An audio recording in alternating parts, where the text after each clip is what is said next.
আজকে varsity master ক্লাসে। তো আমরা দেখতে পাচ্ছি যে আজকে আমরা ফিজিক্স সেকেন্ড পেপারের চ্যাপ্টার 9 পরমাণুর মডেল ও নিউক্লিয়ার পদার্থবিজ্ঞান এটা লেকচার নাম্বার 3 ডিসকাস করব।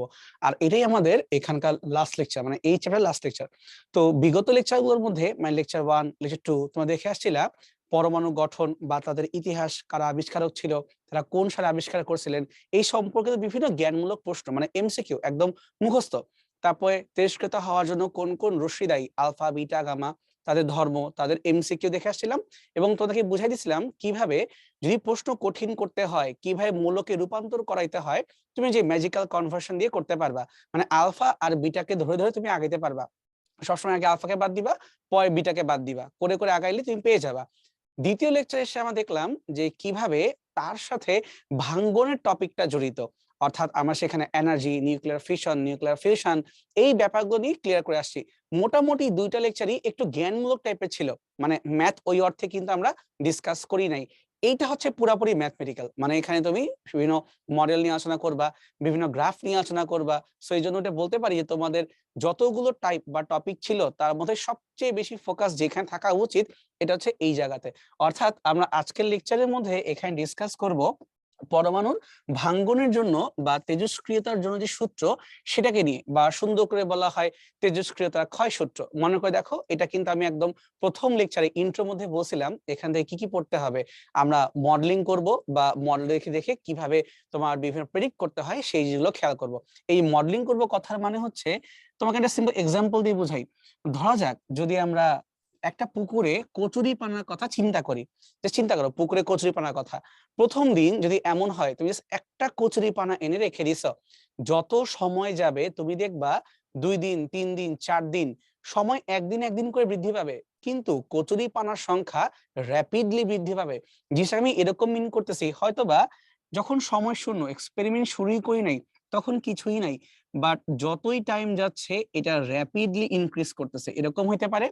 অথবা আরেকটা ঘটনা ঘটতে পারে, তুমি এটাকে কচুরিপানা না বলে তুমি এটাকে একটা ভাইরাস বা ব্যাকটেরিয়ার গ্রোথ দিয়েও চিন্তা করতে পারো, যে শুরুতে কোনো ভাইরাস ব্যাকটেরিয়া নাই, কোনো মতে একটা ভাইরাস বা ব্যাকটেরিয়া এখানে জন্মাইছে, যদি ওর পরিবেশটা অনুকূলে যায় তখন দেখা যাবে র্যাপিডলি ওর বংশ বিস্তার হচ্ছে। এখন এই জন্য শুরুতে করি কি, আমরা এই গ্রাফটাকে 0 থেকে শুরু না করে একটু উপর থেকে একটা সংখ্যা মান দিয়ে শুরু করি, কারণ প্রথম দিনই তো আমি এখানে কিছু না কিছু ভাইরাস ব্যাকটেরিয়া বা একটা কচুরিপানা দিয়ে দিব, তারপর না আমি এক্সপেরিমেন্টটা করব। অর্থাৎ শুরুতে দেখা যায় একটা মান থাকে এবং তারপর র্যাপিডলি ভাবে বৃদ্ধি পায়। তো এটাকে কি বলতেছি, এটাকে বলতেছি আমরা গ্রোথ, অর্থাৎ এটা বৃদ্ধি পাচ্ছে। কিন্তু সবসময় যে বৃদ্ধি পাবে এমন তো কোনো কথা নাই। যেমন আমাদের এই চ্যাপ্টারে ভাঙ্গন বা ক্ষয় বা হ্রাস পাচ্ছে, বা এটা আমরা এভাবে বলতে পারি, ধরো বয়সের সাথে আমাদের চামড়ার যে ইলাস্টিসিটি, আমাদের হাড়ের যে ক্যালসিয়ামের গঠন, সেগুলো কিন্তু ধীরে ধীরে উইক হয়ে যাচ্ছে। এটা হওয়াটাই স্বাভাবিক, এটা ন্যাচারাল প্রসেস, এটা হবেই। তাহলে তেজস্ক্রিয়তার ক্ষেত্রে বা এরকম যেখানে ডিকে হচ্ছে, যেখানে ভাঙ্গন হচ্ছে, ডিকে মানে ক্ষয়প্রাপ্ত হওয়া, যখন ডিকে বা ভাঙ্গন হয় তখন কি হয়, হ্যাঁ শুরুতে অবশ্যই আমাদের কাছে কিছুটা অ্যামাউন্ট থাকার কথা, যেমনটা এই জায়গাতেও ছিল। শুরুতে 0 হওয়াটা ন্যাচারাল না, শুরুতে কিছুটা থাকার কথা, সেখান থেকে আইদার তুমি বৃদ্ধি পাবা অথবা সেখান থেকে তুমি আস্তে আস্তে হ্রাস পাবা। ব্যাপারটা এইভাবে কিন্তু ঘটতে থাকে। এখন এই যে গ্রোথ হওয়া বা ডিকে হওয়া, এই ব্যাপারগুলো কিন্তু লিনিয়ার ভাবে হচ্ছে না, মানে সরল রৈখিক ভাবে কিন্তু হচ্ছে না। তাই এগুলা গ্রাফকে প্রকাশ করতে গেলে আমরা ন্যাচারাল জিনিসটি চিন্তা করতে চাই, যে ন্যাচারালি কিভাবে সূচক কাজ করা শুরু করে। এই ব্যাপারটা তোমরা সেই ক্লাস 9-10 এ ম্যাথের গ্রাফে শিখে আসছো।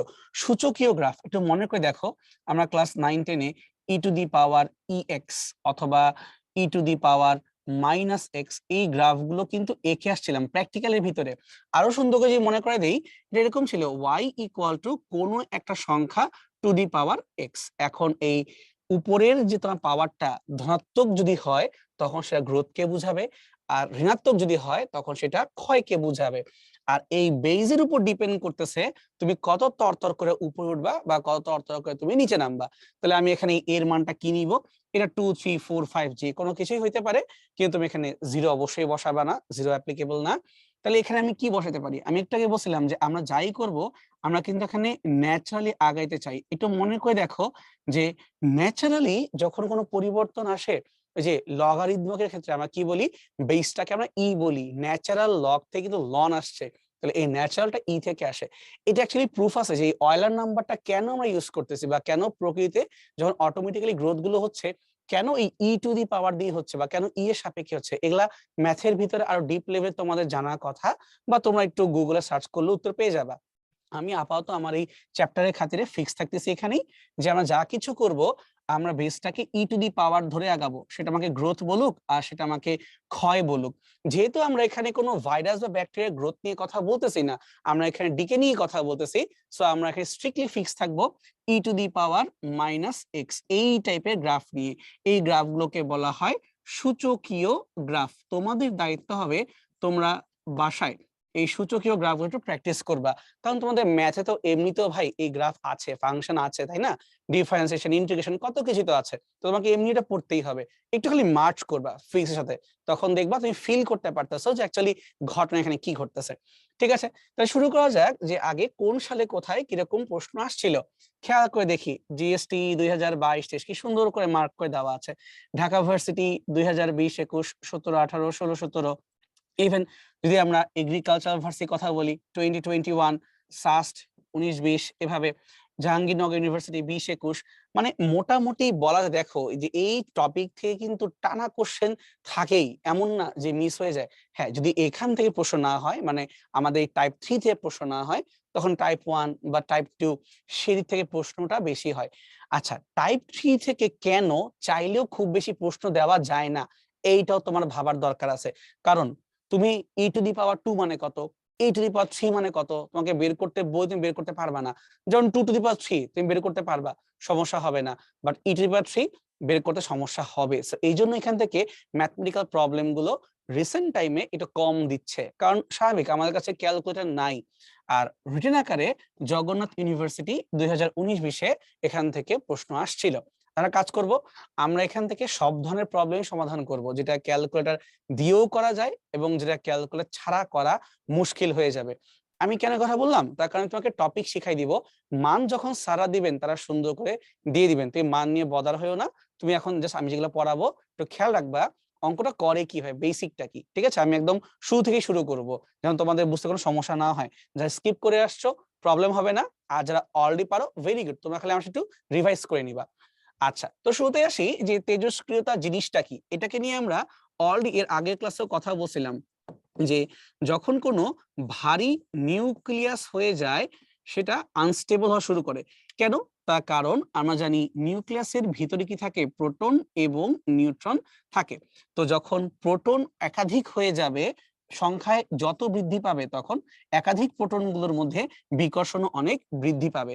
তখন কি করে, এই বিকর্ষণ হওয়ার কারণে নিউক্লিয়াসটা ভেঙে ক্ষুদ্র হালকা নিউক্লিয়াসে রূপান্তরিত হওয়ার চেষ্টা করে। অর্থাৎ প্রাকৃতিকভাবেই স্বতঃস্ফূর্তভাবে যখন ভারী নিউক্লিয়াস ভেঙে হালকা নিউক্লিয়াসে রূপান্তরিত হয়, এই ঘটনাকেই আমরা তেজস্ক্রিয়তা অথবা রেডিও অ্যাক্টিভিটি বলে থাকি।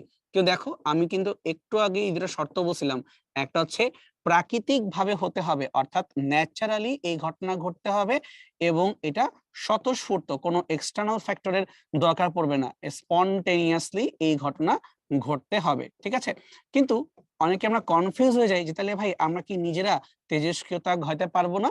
অবশ্যই পারবো। আমরা ল্যাবে যখন করি তখন সেটাকে বলি আমরা আর্টিফিশিয়ালি হচ্ছে, সেটাকে আমরা ন্যাচারালি আর বলবো না, সেটা অন্য জিনিস। তাহলে যখনই ভাঙ্গনটা হয়, সেই ভাঙ্গনটাকে আমি কিভাবে ডিফাইন করব, যে এই ভারী থেকে হালকা নিউক্লিয়াস যে ভেঙে যাচ্ছে, এটা কি প্রতি ঘন্টায়, প্রতি মুহূর্তে, কিভাবে হচ্ছে? তো আমরা এসআই এককে প্রকাশ করার জন্য চিন্তা করি প্রতি সেকেন্ডে, যে পার সেকেন্ডে কি হচ্ছে।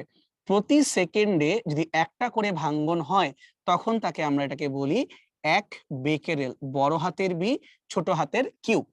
দেখো, এটা কিন্তু আমাদের একক, 1 becquerel equal to 1 decay per second. ঠিক আছে, এটা হচ্ছে এসআই। কিন্তু ম্যাক্সিমাম ক্ষেত্রে দেখা যায় যে এই এসআই এককটা ইউজ হয় না, তার জায়গায় ইউজ হয় কুরি এককটা। এটার কারণটা কি? তার রিজনটা হচ্ছে মাদাম কুরি, তার নাম শোনা কথা, তার হাজবেন্ড পিয়েরে কুরি, দুইজনই এই তেজস্ক্রিয়তার কারণে কিন্তু ক্যান্সারে মারা গিয়েছিলেন। এবং ইনি প্রথম মহিলা যিনি ফিজিক্সে নোবেল পাওয়া, ইনি প্রথম মহিলা যিনি মহিলা হিসেবে প্রথম নোবেল পাওয়া, ইনি আবার প্রথম মহিলা যিনি হাজবেন্ড ওয়াইফ একসাথে নোবেল পাওয়ার জন্য স্বীকৃত বা পরিচিত। তার মানে ওনার কিন্তু অ্যাকচুয়ালি কন্ট্রিবিউশন অনেক অনেক বেশি। ওনাকে অনেক সময় দেখা যেত বা বেশিরভাগ ক্ষেত্রেই উনি একটা কালো কালারের গাউন পরতেন এবং ওনার গাউনে টেস্ট টিউব থাকতো, তাই ওনাকে অনেক সময় বলা হয়তো টেস্ট টিউব লেডি। তো এই টেস্ট টিউবে কি থাকতো, উনি অ্যাকচুয়ালি বিভিন্ন তেজস্ক্রিয় পদার্থ নিয়ে এক্সপেরিমেন্ট করতেন, কিন্তু ওনার আগে কেউ তো এটা আবিষ্কার করেন নাই। তাই বিপদটা হয়েছে যে উনি এই তেজস্ক্রিয়তা আবিষ্কার তো করতে পারছেন, বাট ততদিনে এটার কারণে ওনার নিজের শরীর ক্যান্সার হয়ে গেছে এবং ওনার হাজবেন্ডও সেম এই একই কারণে, তেজস্ক্রিয়তার কারণে ক্যান্সার হয়ে শেষ পর্যন্ত মারা যান। সো এই জন্য তার সম্মানার্থে বেশিরভাগ ক্ষেত্রে আমরা তেজস্ক্রিয়তার এককটাকে 20 একক দিয়ে প্রকাশ করি। কিন্তু ওই যে প্রবলেম হচ্ছে এক এক জায়গায় তো এক একটা একক ইউজ করলে বিপদ। তখন এসআই বা সিস্টেম অফ ইন্টারন্যাশনালে বলা হলো প্রতি সেকেন্ডে যদি একটা করে ভাঙ্গন পাও তাকে তুমি একটা করে বেকেরেল বলো। অর্থাৎ 20 তার নাম থাকুক, কোনো সমস্যা নাই, বাট আমরা যখন প্রকাশ করব আমরা কি বিকিউ দিয়ে বুঝাবো, তাহলে আমাদের অঙ্কটা চিন্তা করতে সুবিধা হয়। এবং আমাদের পরীক্ষার খুবই ইম্পর্টেন্ট একটা এমসিকিউ হচ্ছে এটা, যে 20 সাথে বেকেরেলের সম্পর্কটা কি। তোমরা অনেকেই এই 20 বানানটা ভুল দেখো, মানে সিটাকে বড় হাতে লিখতে হয়, তোমার লেখা ছোট হাতে। মনে রাখবা যখনই কোনো বিজ্ঞানী নাম থেকে এই এককগুলো আসে প্রথম অক্ষরটা অবশ্যই অবশ্যই বড় হইতে হবে। যেমন ধরো নিউটন বড় হাতের এন, ছোট হাতের কিন্তু না। ঠিক একইভাবে মাদাম কুরি, তার নামের কুরির যে সি সেটা কিন্তু বড় হাতেই লিখতে হবে। তাই আমাদেরকে মনে রাখতে হবে যে 1 কুরি সমান সমান 3.7 ইন্টু 10⁻10 বেকেরেল। আরেকটা তোমাকে মজার ইনফরমেশন দিয়ে রাখি, যে কখনো পরীক্ষায় জ্ঞানমূলক ভাবে জিজ্ঞেস করে যে নিচের কোনটি তেজস্ক্রিয়তার একক নয়। আমি আরো বলতেছি, কোনটি তেজস্ক্রিয়তার একক নয়। তুমি অপশন দেখলা বেকেরেল, কুরি, রাদারফোর্ড, হাবিজাবি কিছু একটা। তুমি ভাবতে পারো রাদারফোর্ড আবার কিসের একক, তাহলে এটাই মনে হয় ভুল। না, রাদারফোর্ড নিজেও এই তেজস্ক্রিয়তাতে কন্ট্রিবিউশন রাখছিলেন, এই জন্য তার নামের সাথেও এখানে একক আছে। রাদারফোর্ডও একটা একক। আমি জানি না তোমাদের সকল রাইটারের বইতে আছে কিনা, বাট যে কোনো একটা রাইটারের বইতে এটা আমি দেখছিলাম আছে, মোস্ট প্রবাবলি ইসাক স্যারের বইতে আমি দেখছিলাম আছে। সো রাদারফোর্ড বা আর ডি এটাও কিন্তু একটা একক। সবচেয়ে ভালো হয় কি, তুমি একটু গুগলে যে সবগুলো লিস্ট নামায় ফেলো, একবার দেখে ফেলো। বেশি জানতে তো ক্ষতি নাই, কিন্তু কম জানলে সমস্যা আছে। মানে রাদারফোর্ডও কিন্তু তেজস্ক্রিয়তারই একটা একক, একটু কাইন্ডলি মনে রাখার চেষ্টা করব। আচ্ছা, তাহলে এখন চিন্তার বিষয়টা হচ্ছে যে ঠিক আছে, বুঝতে পারছি ন্যাচারালি ভাঙবে, স্বতঃস্ফূর্তভাবে ভাঙবে এবং এখানে আমার হাত দেওয়ার কিছু নাই, তাহলে এই ব্যাপারটা হচ্ছে তেজস্ক্রিয়তা। কিন্তু সূত্র আকারে কিভাবে প্রকাশ করব? সূত্র আকারে প্রকাশ করার জন্য অনেকগুলোই সূত্র আছে। তোমাদের বইতে আমরা যেটা ডিসকাস করব সেটা হচ্ছে ক্ষয় সূত্র। আমরা এটাকে নিয়ে কথা বলবো, ঠিক আছে? মানে একটা ম্যাথমেটিক্যাল মডেল তৈরি করার চেষ্টা করব। এখন তুমি ভেঙে দেখো জিনিসটা এইভাবে, যে তুমি এখন যে রুমে আছো বা আমি এখন যে রুমে আছি সেখানে কি তেজস্ক্রিয়তা আছে কিনা। নরমালি মনে হতে পারে ভাই কই নাই তো, থাকার তো কথা না, বাট অ্যাকচুয়ালি আছে। প্রকৃতিতে সব জায়গাতেই তেজস্ক্রিয়তা আছে। তাহলে কোশ্চেন হতে পারে, তাহলে মাদাম কুরি, পিরে কুরি তারা আগে কেন মারা গেলেন না, বা আমরা কেন এখনই মারা যাচ্ছি না, বা আমরা কেন ক্যান্সারে আক্রান্ত হচ্ছি না? তার রিজনটা হচ্ছে প্রকৃতিতে তেজস্ক্রিয়তা থাকতেই পারে এবং থাকে, বা সেটা সহনীয় মাত্রায়। অর্থাৎ যতটুকু তোমার বডি অ্যাবজর্ব করলে ক্ষতি হবে না, ওইটা হচ্ছে ন্যাচারাল। বাট এর চেয়ে বেশি হলে বিপদ আছে। কোথায়? এখন ধরো তুমি যদি রাশিয়ার চার্নোবিলে চলে যাও, তাহলে তো ভাই বিপদ। কারণ চার্নোবিলে আমরা জানি নিউক্লিয়ার ডিজাস্টার হয়েছিল, ওই যে চুল্লি ফেটে গিয়ে সবকিছু ছড়াই গেছিল। ওইখানে এখনো ভয়াবহ মাত্রায় তেজস্ক্রিয়তা আছে। তো তুমি যদি ওইখানে বিনা কোনো প্রোটেকশনে যাও এবং ঘন্টা বা ঘন্টা কাটায় আসো, তারপর তুমি আশা করতে পারো না যে তুমি সুস্থ হয়ে ব্যাক করতে পারবা। এবং আরো বড় বিপদ, তুমি তখন কিন্তু একা নিজে মরবা না, তোমার বডি থেকেও তেজস্ক্রিয়তা ছড়াবে। সো আশেপাশে মানুষজনকেও তুমি মেরে ফেলবা। এই জন্য তেজস্ক্রিয় সব জায়গাতে চাইলেও প্রবেশ করা যায় না এবং উচিত না। তুমি একা না, পুরা পরিবেশে তুমি ক্ষতি করে ছেড়ে দিবা। ঠিক আছে? সো এগুলা নিয়ে অনেক ডকুমেন্টারি আছে, যদি জানতে চাও ইচ্ছা করে একটু দেখতে পারো। আচ্ছা, তাহলে এখন আসি আমরা এই তেজস্ক্রিয়তার ক্ষয় সূত্র ব্যাপারটা নিয়ে, বা ডিকে যে ল সেটাকে নিয়ে। ব্যাপারটা হচ্ছে প্রতি মুহূর্তে যে ভাঙ্গনটা হবে সেটা dn/dt। দেখো তো জিনিসটাই কি আমাদের ওই ডিফারেন্সিয়েশনের মতো লাগতেছে না? প্রতি সময়ের সাথে n এর পরিবর্তন। তখন প্রশ্ন উঠতে পারে যে ভাই আপনি তাহলে এখানে সময়ের সাথে কাকে আসলে চেঞ্জ করতেছেন? একটু লজিক্যালি ভাবো, n বলতে কি বোঝানো উচিত? তেজস্ক্রিয়তা কি করে? যা আছে সেটাকে ভেঙে ফেলবে। তার মানে তেজস্ক্রিয়তা বেসিক্যালি ডিপেন্ড করতেছে এই মোমেন্টে তোমার কাছে কতটুকু আছে তার উপরে। তোমার কাছে যত বেশি আছে তুমি তত বেশি ভাঙতে পারবা। জিনিসটা জাস্ট ফিল করানোর জন্য আমি বলতে পারি, তোমার কাছে ধরো আমি 1 লাখ টাকা দিয়ে বললাম তুমি এখন শপিং করা শুরু করো। যখন টাকা তোমার হাতে দিব, তুমি যখন শপিং করা শুরু করবা, তোমার কিন্তু কোনো মাথা ব্যথা থাকবে না, তুমি ইচ্ছা মতো কিনবা, যা ভাল লাগে খালি অর্ডার করবা বসে বসে। বাট যখনই টাকার অ্যামাউন্টটা কমবে, ভালো মতো কমে আসবে, তখন কিন্তু তুমি স্লো হয়ে যাবে যে না, এখন একটু বুঝে শুনে আমাদের খরচ করা উচিত।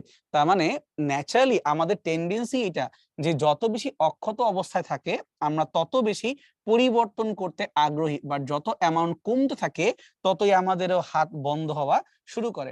অর্থাৎ এখানে এন বলতে বোঝানো হচ্ছে ওই মুহূর্তে অক্ষত পরমাণুর সংখ্যা, ওই মুহূর্তে অক্ষত। আচ্ছা, এইখানে একটা ব্যাপার আছে, তুমি কি অক্ষত পরমাণু বলবা, নাকি ভর বলবা, মোল সংখ্যা বলবা, নাকি ওজন বলবা? সবই কারেক্ট। মানে এই মোমেন্টে তোমার কাছে যতটুকু আছে সেটা পরমাণু হতে পারে, ভর দিয়েও প্রকাশ করতে পারো, তুমি চাইলে ওজন দিয়েও প্রকাশ করতে পারো, এটা তোমার ইচ্ছা, তুমি কি দিয়ে প্রকাশ করবা। মেইন কথা যেটা ভাঙতে পারবে, ঠিক আছে। সো ওই মুহূর্তে অক্ষত আমি লিখলাম না, কারণ যে কোনো কিছু হইতে পারে। তো এই পুরা ফ্যাক্টরটা ডিপেন্ড করবে কিসের উপরে? এক্স্যাক্টলি ডিপেন্ড করবে ওই মোমেন্টে তোমার কাছে যা আছে তার উপরে। অর্থাৎ আমার কাছে আছে এই মোমেন্টে এন সংখ্যক অক্ষত পরমাণু, যত বেশি আছে তত বেশি ভাঙ্গার টেন্ডেন্সি। এই জায়গাতে ঘাপলা, ভাঙ্গার টেন্ডেন্সি। কিন্তু ডিডিটি অফ এন তো পরিবর্তনকে বোঝায়। পরিবর্তন তো দুই ভাবে হইতে পারে, মানে এটা তো গ্রোথও বুঝতে পারে, এটা ডিকেও বুঝতে পারে। অর্থাৎ পরিবর্তন তো এটাও বুঝতে পারে যে আমার কাছে একটা ভাইরাস ছিল, প্রতি মুহূর্তে ডাবল হয়ে যাচ্ছে বা 3 গুণ করে হয়ে যাচ্ছে, গ্রোথ হচ্ছে। আবার এটাও তো বোঝায় যে আমার কাছে 1 মোল ইউরেনিয়াম ছিল, সেটা ক্ষয় হয়ে যাচ্ছে। তাহলে আমি কিভাবে একই লেখা দিয়ে ক্ষয় হওয়াকেও বুঝাবো আবার উৎপন্ন হওয়াকেও বুঝাবো? তখন আমাদেরকে ম্যাথ একটু হেল্প করবে। মনে আছে একটু আগের পেজে বলতেছিলাম যে তুমি যদি গ্রোথ করতে চাও তাহলে এই সূচকটাকে এই যে পজিটিভ আকারে রাখবা, এই যে এখানে। আর যদি তুমি এখানে ক্ষয় করাতে চাও তাহলে সূচকের একটা মাইনাস দিয়ে দিবা, বলছিলাম না?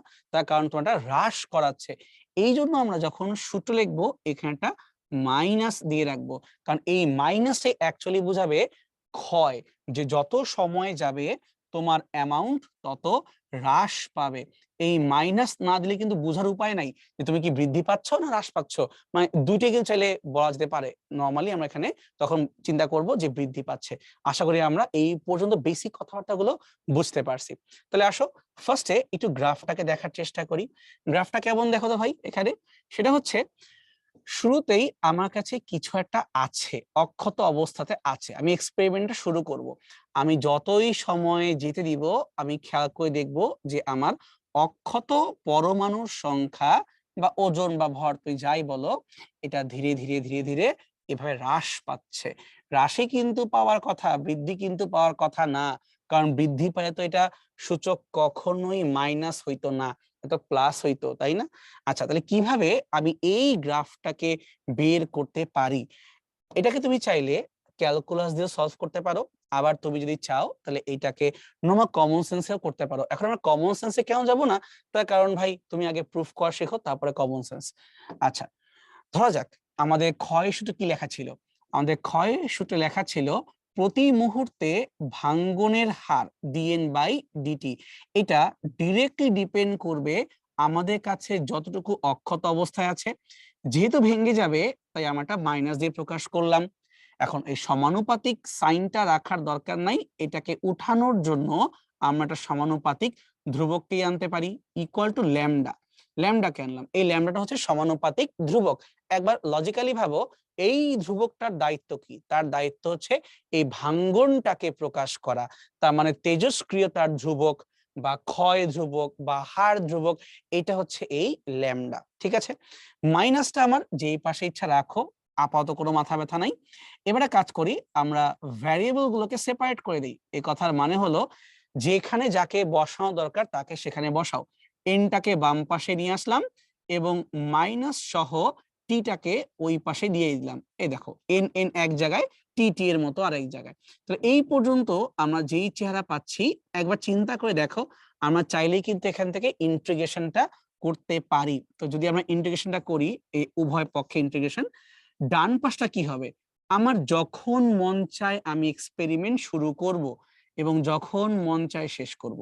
অর্থাৎ সময় স্টার্ট তো হবে 0 থেকে এবং যতক্ষণ মন চায় আমি এক্সপেরিমেন্টটা চালায় যাব। কিন্তু যখন এন এর প্রসঙ্গ উঠবে কতটুকু তোমার কাছে অক্ষত অবস্থায় আছে একবার নিজে দেখো। সময় যখন শূন্য, তুমি কি নিয়ে শুরু করলা? এন নট অ্যামাউন্ট নিয়ে শুরু করলা। তুমি তো আর শূন্য অ্যামাউন্টে শুরু করতে পারবা না। এন নট কিছু একটা অ্যামাউন্ট নিয়ে এক্সপেরিমেন্ট করা শুরু করলা, এবং যত সময় যাবে ততই তো তোমার পরিবর্তন হবে, কমতে থাকবে, বাট কিছু তো পড়ে থাকবে। সো এখানে এন বলতেই বোঝাচ্ছি এই টি সময় পরে যতটুকু অক্ষত অবস্থায় থাকবে। আর এটা হচ্ছে আদিতে একদম শুরুতে তোমার কাছে যতটুকু ছিল। ঠিক আছে, সো এন নট আর এন বলতে কি বোঝায়, আশা করি বুঝা গেছে। এখন দেখি এটাকে ইন্টিগ্রেশন করলে কি হয়। একটু মনে করে দেখো, 1/x dx এটা ইন্টিগ্রেশন করলে আসতো ln x, তাহলে এখানে আসবে আমাদের ln n, এবং এদের লিমিট গুলো হবে যা থাকবে যা নিয়ে শুরু করব, n নট থেকে n পর্যন্ত যাব। আর এই পাশে মাইনাস কে নিয়ে বদার হওয়ার কিছু নাই, ল্যামডা কে নিয়েও বদার হওয়ার কিছু নাই, এরা বের হয়ে গেছে। আর ডিটি কে ইন্টিগ্রেট করলে চলে আসে টি নিজেই। টি আর শূন্য, শূন্য বসায় লাভ নাই, ডাইরেক্ট টি বসায় দিছি। এখন তোমরা একটু মনে করে দেখো তো, লন এন আর এন নট যদি তুমি জিনিসটাকে বসাও, ln n minus ln N naught upper limit minus lower limit এভাবে পাওয়া যাচ্ছে। যতদূর আমরা জানি ক্লাস 9-10-এ ln a minus ln b এরকম দেখলেই আমরা লিখতাম ln a divided by b. মনে করে দেখো এমনটা ছিল, সমান সমান মাইনাস ল্যামডা টি। এই পর্যন্ত চলে আসছি। এখন লনটাকে পছন্দ হচ্ছে না, তাহলে কি করতে পারি? উভয় পক্ষে অ্যান্টি লন নিতে পারি, অথবা একটা কাজ করতে পারি, উভয় পক্ষে ই টু দি পাওয়ার ইউজ করে ফেলি। ইউজ করে ফেললেই এই মাইনাস ল্যামডাটি ই এর মাথায় উঠে যাবে, আর এন বাই এন নট, নিচের যে এন নট ছিল তাকে ধাক্কা দিয়ে আমি ওই পাশে ডান পাশে দিয়ে দিলাম, তাহলে হয়ে গেল গুণাকারে এন সমান সমান n not e to the power minus lambda t. তো আমরা যদি দেখো খেয়াল করে, আমরা কিন্তু অলরেডি পেয়ে গেলাম যে যে কোনো মুহূর্তে ভাঙ্গন হওয়ার পরে যতটুকু পড়ে থাকবে তার অ্যামাউন্টটা আমরা এখন আদি পরমাণু বা আদি ভর বা ওজন যেটাই বলো তার সাপেক্ষে বের করতে পারি। অর্থাৎ এই যে এন সমান সমান n not e to the power minus lambda t, এটা কিন্তু প্রুফ হয়ে গেছে। এবং খেয়াল রাখতে হবে এই ল্যামডা কিন্তু এখানে ক্ষয় ধ্রুবক বা তেজস্ক্রিয়তার ধ্রুবককেই বুঝাচ্ছে। তোমরা বইয়ে অবশ্যই পড়ে আসছো যে এই ল্যামডার সাথে টি হাফ, এই ল্যামডার সাথে আরো অনেকগুলো শর্ত ছিল। আমি আপাতত প্রুফ করতে চাচ্ছি না, তুমি জাস্ট এটা মনে রাখো যে যদি এটা প্রুফ করতেও হয় তুমি এই লাইন থেকে এটা প্রুফ করে ফেলতে পারবা, বা এই লনের কাছ থেকে ওকে তুমি টেনে আনতে পারবা। আশা করি কথাগুলো বুঝে গেছে। একটু রিমাইন্ডার দিই কি কি পড়ে আসছিলাম আমরা এর আগে। আমরা পড়ে আসছিলাম ল্যামডা সমান সমান ln 2 divided by T half, এটা পড়ছিলাম। এবং আর জিনিস পড়ছিলাম ল্যামডা সমান সমান 1 ডিভাইড বাই টাউ। টাউ বলতে বুঝতাম আমরা গড় আয়ু, আর টি হাফ বলতে আমরা বুঝতাম অর্ধায়ু। অর্ধায়ু আর গড় আয়ু এক জিনিস না, তোমাদের পরীক্ষায় প্রচুর এমসিকিউ আসে এই দুইটা সূত্রকে ফলো করে, কারণ এটা মোটামুটি মুখে মুখে করা যায়। আর এটা একটু কম দেয় কারণ তুমি নিজেই বুঝতে পারতেছো ই টু দি পাওয়ার অ্যাকচুয়ালি মুখে মুখে করা যায় না, তোমার দোষ না, এটা ক্যালকুলেটরকে লাগবেই। আচ্ছা, এই অধ্যায়ের এই ম্যাথ গুলো করার সময় একটা ছোট্ট মান মনে রাখলে ভালো হয়, লন 2 সমান সমান 0.693, এটা তোমাদের বইয়ে দেওয়া আছে। সো আমরা অন্তত একটা মানকে মনে রাখার চেষ্টা করব। এই একটা মান থেকে তুমি চাইলে আরো অনেকগুলো মান বের করতে পারো। একটা এক্সাম্পল দিয়ে দেখাই, যে ধরা যাক কেউ আমাকে বললো লন 0.25 এটার মান বের করে দাও, তাহলে আমি কিভাবে করতে পারি? 0.25 চিন্তা না করে তুমি এখানে চিন্তা করো জিনিসটা 25/100 এভাবে আছে। অর্থাৎ আমরা যদি চাই এটাকে আমরা বলতে পারি এভাবে, লন 1/4 এভাবে আছে। আমরা জানি লনের একটা পুরানো বৈশিষ্ট্য হচ্ছে সে পাওয়ারটাকে টান দিয়ে সামনে সহগ বানায় ফেলতে পারে। সো 1/4 মানে 4 ইনভার্স, তাহলে মাইনাস আসলো সামনে, হয়ে গেল লন 4। একটু কি আমরা করতে পারি না? এই পর্যন্ত করতে পারছি। এবার ভাবো তো ভাই, লন 4 এর ভিতরে কি লন 2 আছে? আছে। কিভাবে আছে? যদি আমরা এই 4কে বলি স্কোয়ার আকারে, মানে লন 2 স্কোয়ার, কোনো সমস্যা নাই। তাই তুমি 2টাকেও সামনে পাঠায় দাও, তাহলে -2 ইনটু লন 2 লেখা যায় না? এবার দেখো তোমার কাজ হয়ে গেছে। তুমি জানতা লন 2 মানে 0.693, তোমাকে বের করতে বলা হয়েছিল লন 0.25।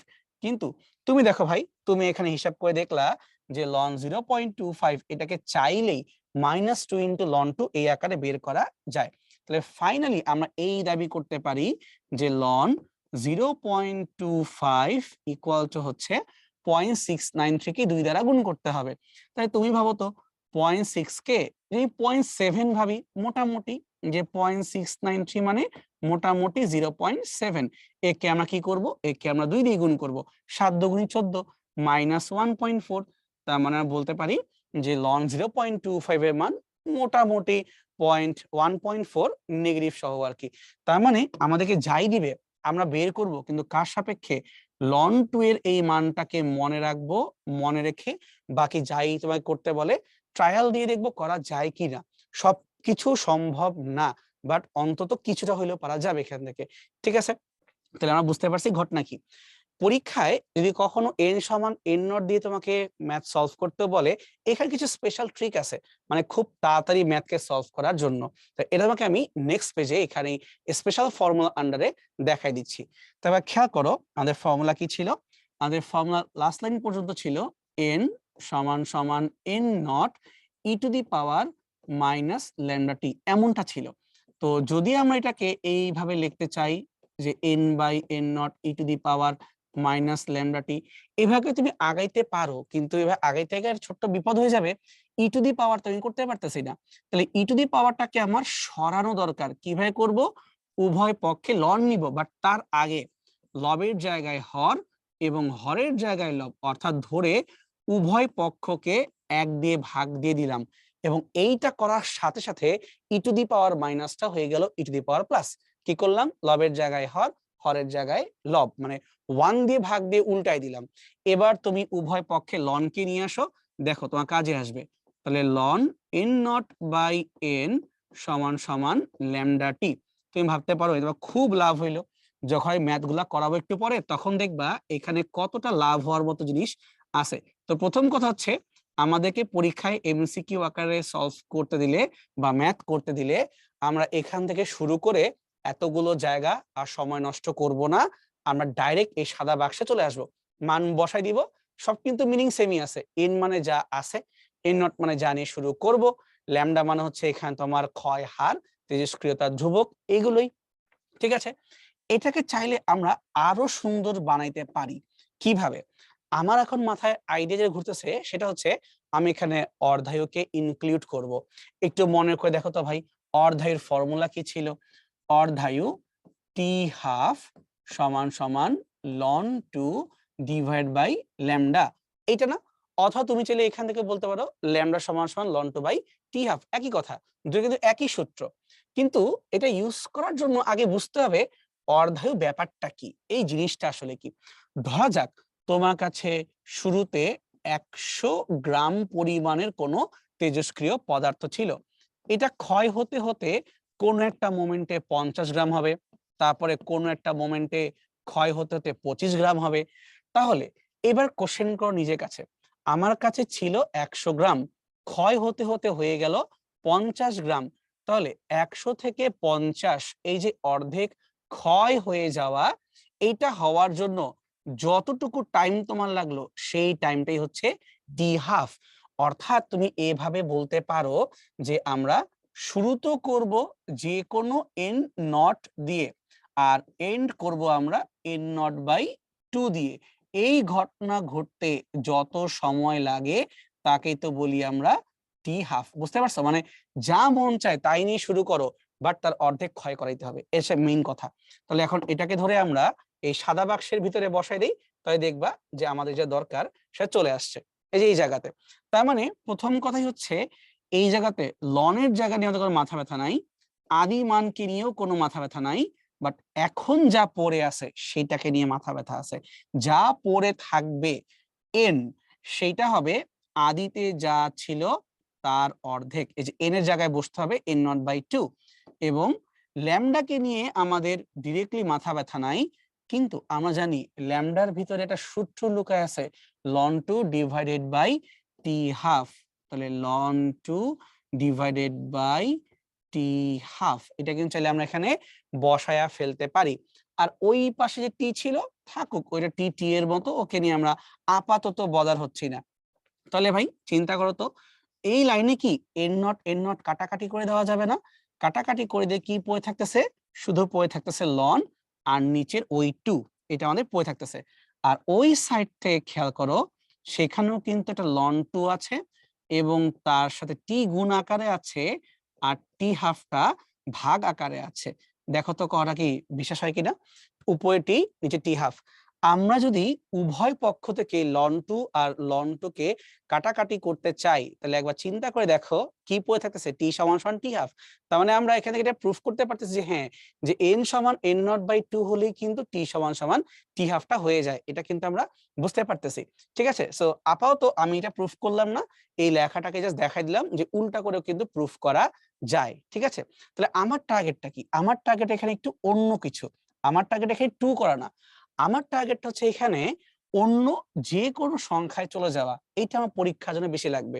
এই কথা মানে হচ্ছে এইটা, যে ধরো তুমি তো এখানে এন নট দিয়ে শুরু করতেছো, আর এখানকার তুমি একটা এন কে তার অর্ধেক বানাচ্ছ। সবসময় যে অর্ধেকই হবে এমন তো কোনো কথা নাই, তার চেয়ে বেশিও তো হতে পারে। এই কথা মানে হচ্ছে এন নট বাই টু থেকে তুমি তো এন নট বাই ফোর এটাও তো হতে পারো, অর্থাৎ এন নট থেকে এন নট বাই ফোর এমনটাও তো হতে পারে। তখন কি হবে? হাফ হাফ হাফ, এভাবে আগায় যাচ্ছে না? অর্থাৎ লবে কিন্তু এন নট নিয়ে মাথা ব্যথা না, হরটাকে নিয়ে মাথা ব্যথা। হরে তোমার একবার টু থাকতেছে, তো আরেকবার তোমার ফোর থাকতেছে। তো কিভাবে এই টু ফোর কে আমরা ডিসক্রাইব করতে পারি? এই টু কে আমরা two to the power one বলতে পারি, এই ফোর কে আমরা two to the power two বলতে পারি। মানে আমার প্রবলেমটা হচ্ছে আমরা নিচের মানটাকে two to the power n দিয়ে ডিসক্রাইব করতে পারি। এইটাই আমি এখন কাজে লাগাবো। শুধু হাফ কেন, যে কোনো কিছুকে। তাহলে two to the power n, তাহলে এখানে তোমার কি আসতেছে? যদি কাটাকাটি করতে চাই, খেয়াল করে দেখো তো, এই এন নটটা অলরেডি কিন্তু বাদ হয়ে গেছে। আচ্ছা, এই লেখাটা একটা সাইড নোট দিয়ে রাখি, তোমরা বুঝতে পারবেন কি করলাম হুট করে। এখানে এরকম যে আমার কাছে এন নট আর এন যে আমরা অনুপাত করি, তাহলে এইটা তোমার হবে two to the power n. আমি এভাবে চিন্তা করতেছি, এখান থেকে লিখে দেখাই তাহলে বুঝতে পারবা। হয়তোবা শর্টকাট করার কারণে তোমরা আপাতত ধরতে পারো নাই। দেখো আমি পাশে লিখে দিচ্ছি। আগে ছিল এন নট, তারপরে আমাদের হয়ে যাবে এন নট বাই টু, তারপর যে আরো অর্ধেক করো তখন তো হয়ে যাবে এন নট বাই ফোর। এই পাশে দেখো যতই পড়ে থাকতেছে এগুলো কি কোনো মোমেন্টের এন, কোনো মোমেন্টের এন কে বোঝাচ্ছে না? তো তাই যদি হয়, তাহলে আমরা যদি এই এন নট কে এন দ্বারা ভাগ দিয়ে দিই, তখন কি পড়ে থাকবে? এখানে হাফ পড়ে থাকবে, এখানে ওয়ান বাই ফোর পড়ে থাকবে, এভাবে কিন্তু ওয়ান বাই আকারে পড়ে থাকবে। আর সেই যে ওয়ান বাই আকারে পড়ে থাকতেছে, এই লেখাগুলোকে আমি two to the power one, two to the power two, মানে টু টু দি পাওয়ার দিয়ে লিখতে চাচ্ছি। তার মানে এখানে যখনই আমরা এই এন নট বাই এন কে two to the power n এইভাবে ধরে আগাবো, তখনই এই জায়গাতে one divided by two to the power n এরকম কিন্তু একটা আমাদের ফর্ম বয়ে থাকতেছে। হোপফুলি আমার এই পর্যন্ত তুমি কথার মিনিং গুলাকে ধরতে পারছো, বুঝতে পারছি? তাহলে আমি পাশের এই লেখাটাকে জাস্ট ব্লক করে রাখতেছি যে এন নট বাই এন সমান সমান two to the power n. যদি এমনটা হয় তখন আমরা এই লেখাটা অবশ্যই এখানে আনতে পারি। ঠিক আছে, ফাইন। তাহলে এখন কাজ করা যাক যে কিভাবে তুমি এটাকে এখন কমাবা বা বাড়াবা, বা কিভাবে এটাকে তুমি আরো জাস্টিফাই করতে পারবা। উভয় পক্ষ থেকে লন টু কে আগে বাদ দেওয়া প্ল্যান করতে হবে। তো সেটা যখন বাদ দিব, একটা ছোট্ট ইস্যু কিন্তু এখানে থেকে যাচ্ছে। সেটা হচ্ছে এইভাবে।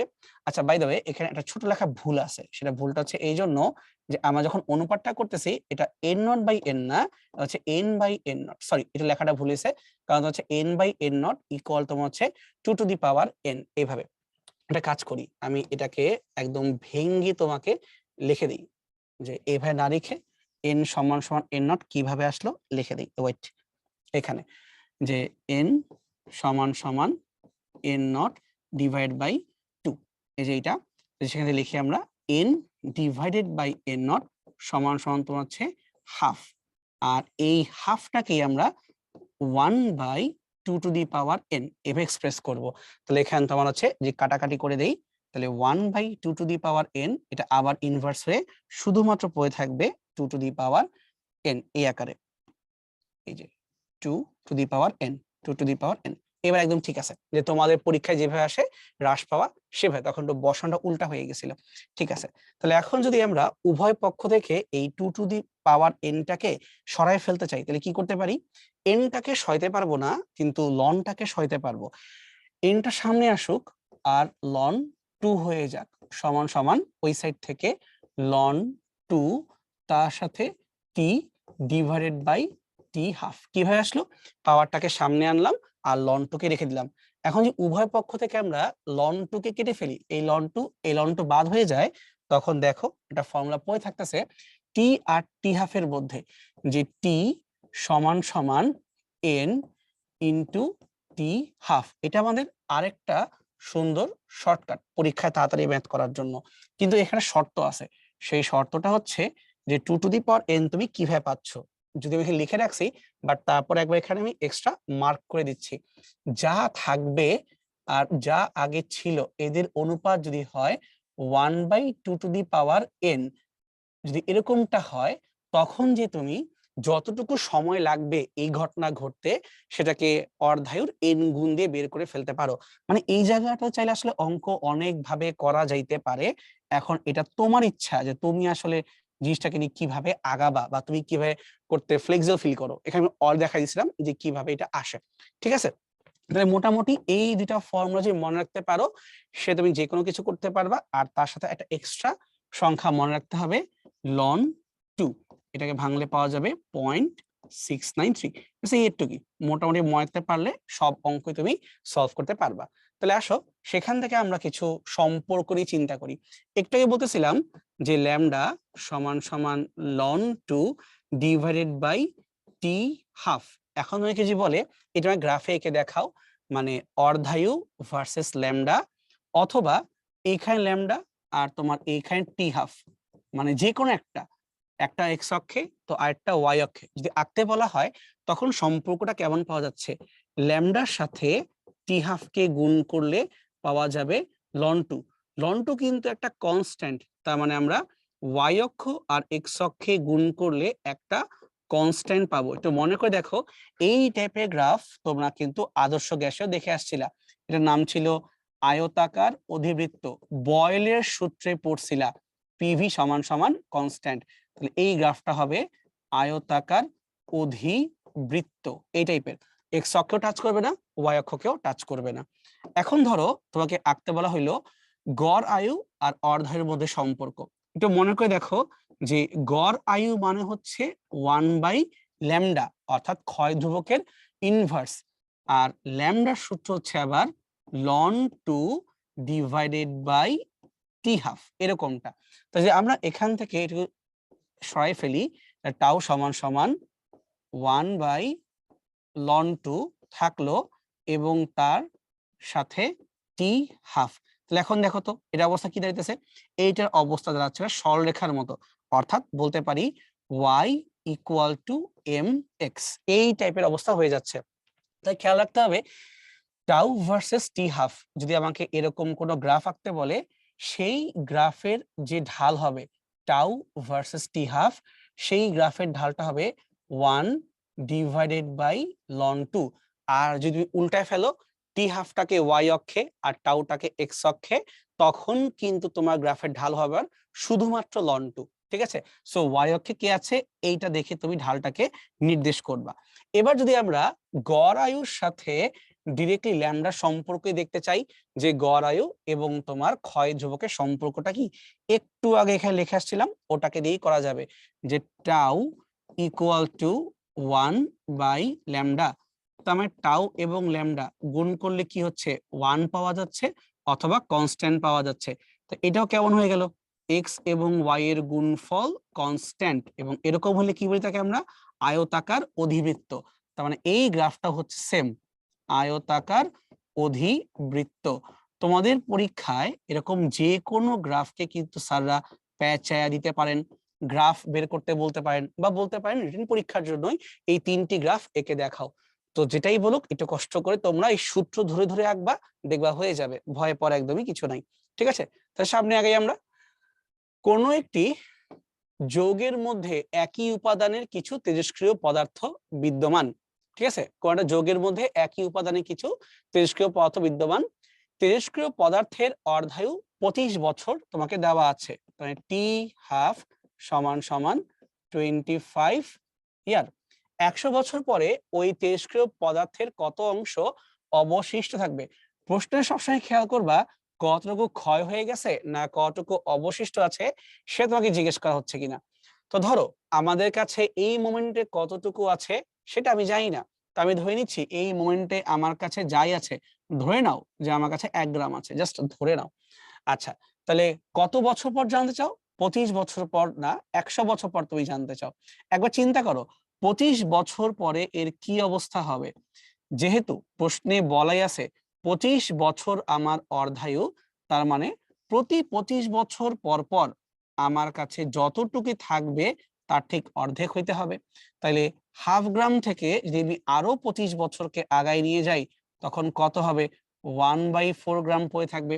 তারপরে আরো অর্ধেক 1/4 থেকে 1/8 থাকবে, 1/8 থেকে কাটতে কাটতে আবারও 1/16, মানে প্রতিবার কিন্তু আমি নিচে দুই ভাগ করেই যাচ্ছি এবং এই সময় কালগুলো হচ্ছে 25 বছর করে। তাহলে তুমি চিন্তা করো 2 বার 25 মানে 50, 3 বার 25 মানে 75 আর 4 বার 25 মানে হচ্ছে 100। তাহলে টোটাল 100 বছর পরে কি অবস্থা হচ্ছে? টোটাল 100 বছর পরে তুমি যদি 1 গ্রাম নিয়ে শুরু করো তোমার কাছে আর পড়ে থাকতেছে 1/16 গ্রাম। তো দেখো কত অংশ অবশিষ্ট থাকবে, তোমার কাছে তো এটাই জিজ্ঞেস করছিল, তাই উত্তরটা হবে 1/16 এত গ্রাম। আশা করি বুঝতে পারছো, সিম্পল অনুপাত করে করে চলে যাওয়া যাবে। ইভেন এই ম্যাথটাকে চাইলে কিন্তু আমরা সুন্দর যে একটু আগে শর্টকাট বলছিলাম ওইটা দিয়েও করা যাবে, যে n/n নট সমান সমান 2 টু দি পাওয়ার n। যদি এমনটা হয় তখন আমরা লিখতে পারবো t সমান সমান n ইন্টু টি হাফ। তো তোমাকে টি কত বলা আছে? তোমাকে টি বলা আছে 100 বছর, এন আমি জানি না, টি হাফটা কত? টি হাফ তো মনে হচ্ছে 25 বছর। তাহলে এন এর মান কত আসলো? এন এর মান তোমার আসলো 4। তাহলে এই 4টাকে ধরে বসাই দাও 2 টু দি পাওয়ার এন এর উপরে। তাহলে 2 টু দি পাওয়ার 4 সমান সমান কত আসে? 2 2 4, 4 2 8, 8 2 16, তার মানে 16। এই কথা মানে হচ্ছে যা নিয়ে শুরু করবা তাকে তোমাকে 16 টুকরা করতে হবে, মানে n/n নট সমান সমান 16। তাহলে এখন যা পড়ে আছে সেটা কি বুঝতে পারবা? সে বুঝতে পারবা তুমি 16 ভাগের 1 ভাগ এই আকারে তোমার পড়ে আছে। কটা বুঝতে পারছি? সো তুমি চাইলে এইভাবেও 2 টু দি পাওয়ার n এর শর্টকাট দিয়ে বের করতে পারো। আমি এখানে একবার উত্তর লিখে দিচ্ছি তাহলেই হবে। মানে এখানে পাবো আমরা 16, দ্যাট মিন্স আমার পড়ে থাকবে 1/16। শেষ। এবার করতে পারো অথবা যে কমন সেন্সে আগাইতে পারো, যেভাবে তোমার ঠিক লাগে, দুইটাই কারেক্ট, কোনো প্রবলেম নাই। ঠিক আছে? আচ্ছা, এখানে দেখো এই যে আমি এইটাকে কাজে লাগাইছি n/n not 1/2 two the power n, এমনটা যদি হয় তাহলে কি হবে বুঝতে পারছো? আচ্ছা, ইনভার্স, আচ্ছা এটা মাইনাস দেওয়া কথা ছিল, ওটা মাইনাস দেই নাই। ঠিক আছে। 1 কেজি ভরের তেজস্ক্রিয় মৌলের একটি বস্তুর মধ্যে 48 দিন পর ওই মৌলের মাত্র 0.25 কেজি পাওয়া যায়, তাহলে মৌলটার অর্ধায়ু কত হবে? একবার চিন্তা করো, শুরুতে তোমার কাছে কত ছিল? 1 কেজি ভরের তেজস্ক্রিয় মৌল ছিল। এখন তুমি 48 দিন পার করার পরে, তারপরে জাস্ট নরমাল টি তোমাকে দেওয়া আছে, পার করার পরে অবশিষ্ট পাওয়া গেছে 0.25। তো এইটাকে যা পাওয়া গেল তাকে যদি বলি আমি এন, আর যা নিয়ে শুরু করছিলাম তাকে যদি বলি আমি এন নট, তো এখন জিজ্ঞেস করছে এই মৌলটার অর্ধায়ু কত। তাহলে অর্ধায়ু বের করার জন্য কি কি করতে হবে? লন টু টি হাফ এসব নিয়ে আগাইতে হবে। আরেকটা কি একটু কাজে লাগানো যেতে পারে, এখানে এন আর এন নট দেওয়া আছে, লজিক্যালি ভাবো যে 1 কেজি থেকে 0.25 কেজি, এটা অ্যাকচুয়ালি রেশিওটা কত? মানে 1 আর 0.25, এটা আমি কি করলাম? আমি এন নট এবং এন কে ডিভাইড করলাম। দেখো তো এটা তাহলে কি হয়? 0.25 মানে তোমার হচ্ছে 25/100, তাই উল্টায় লিখলে 100/25 অথবা 4। এবং আমরা জানি এন নট বাই এন এটা মানে হচ্ছে 2 টু দি পাওয়ার এন, তাই না? তাহলে এখানে এন এর মানটা কত আসতেছে? তাহলে এন এর মান তোমার আসতেছে 2, যে 2 এর পাওয়ার 2 বসালেই পাওয়া যাবে 4। ঠিক আছে? তো যদি n নট বাই n সমান 2 টু দি পাওয়ার n হয় তখন ডাইরেক্ট সূত্র বলা যায় t সমান সমান n ইনটু টি হাফ। মানে টি কত বলা আছে? টি বলা আছে 48 দিন পরে, তাহলে 48 ইকুয়াল টু n এর মান পাচ্ছি আমরা 2 ইনটু টি হাফ। দেখো কত হয়? 24। তার মানে এখানে আমাদের অর্ধের মানটা হবে 24 ডেজ। বুঝতে পারছো? ঠিক আছে? সো এখানে কিন্তু আমি n নট বাই n দিয়ে লিখছি আর আগে আমি n নট বাই n দিয়ে লিখছিলাম। ঠিক আছে, অর্থাৎ টু এর মাইনাস এন ছিল, তাই তোমারটা 1/16 হয়ে গেছে। আর এখানে আমি ঠিকভাবে লিখছি, এন নট বাই এন দিয়ে লিখছি। তোমার ইচ্ছা তুমি কি মাইনাস দিয়ে করবো না প্লাস দিয়ে করবা, বাট মেইন কথা এটাই যে তুমি সূত্রটা মনে রাখলেই অঙ্কটা করতে পারবা। ট্রিটিয়ামের অর্ধ জীবন মানে বেসিক্যালি টি হাফ তোমাকে দেওয়া আছে 12.5 বছর।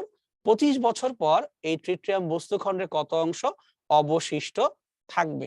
তো ধরো তুমি 1 নিয়ে শুরু করছো, তাহলে 1 থেকে হাফ হবা, হাফ থেকে 1/4 এইভাবেই চল থাকবে। তাহলে এই 1 থেকে হাফ হওয়ার জন্য যে সময় সেইটি হচ্ছে 12.5 বছর বা অর্ধায়ু। আবার হাফ থেকে 1/4 হবা, এইটাই তোমার সেই 12.5 বছর। ঠিক আছে, সেই টোটাল টাইমটা কত হলো 25 বছর। তাহলে 25 বছরে ছিলাম 1, হয়ে গেলাম কত 1/4। তাহলে আমার কাছে কত অবশিষ্ট থাকবে, আমার কাছে পড়ে থাকবে 1/4। আর যদি বলতো করো ক্ষয় হয়ে গেছে, তাহলে 1 - 1/4 এটা ক্ষয় হয়ে গেছে, এভাবে আমরা বের করতে পারতাম। ঠিক আছে, সামনে আগাই। তেজস্ক্রিয় সোডিয়ামের অর্ধায়ু 15 দিন, তার 60% ক্ষয় হতে কতদিন লাগবে? এই জায়গায় সমস্যা, 60% ক্ষয় হওয়ার কথা বলতেছে, আমি তো ক্ষয় চাই না, আমি জানতে চাই অবশিষ্ট। তাহলে 40% হচ্ছে আমাদের থাকবে এখানে অবশিষ্ট। ওকে, তাহলে আমরা এখন এটাকে ধরে আগাবো। তাহলে 40% অবশিষ্ট এই কথা মানে কি, যা আছে যার সাপেক্ষে আছে, n/n0 সমান 40% অথবা 40/100।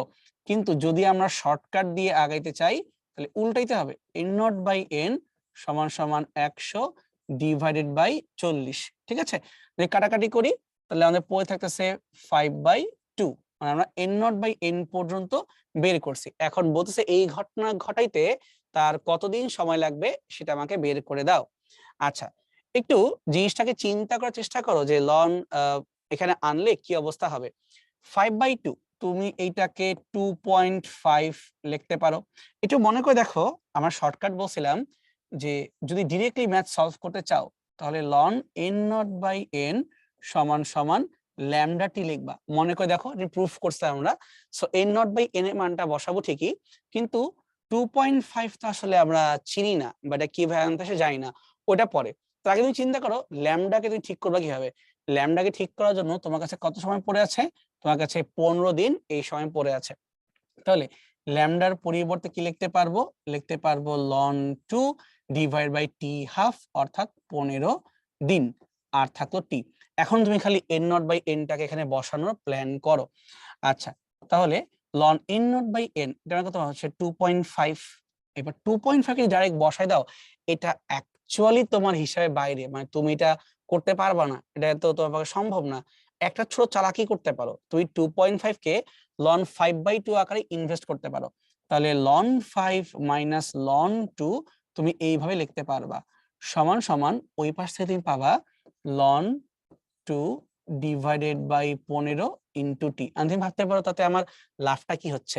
এক ছোট লাভ আছে, যদি আমরা উভয় পক্ষকে লন 2 দ্বারা ভাগ করে দেই তাহলে কি হবে, ln 5 by ln 2 minus 1, ln 2 দিয়ে ভাগ করলাম, আর এই পাশের 15 এখানে এসে গুণ হবে, সমান টি।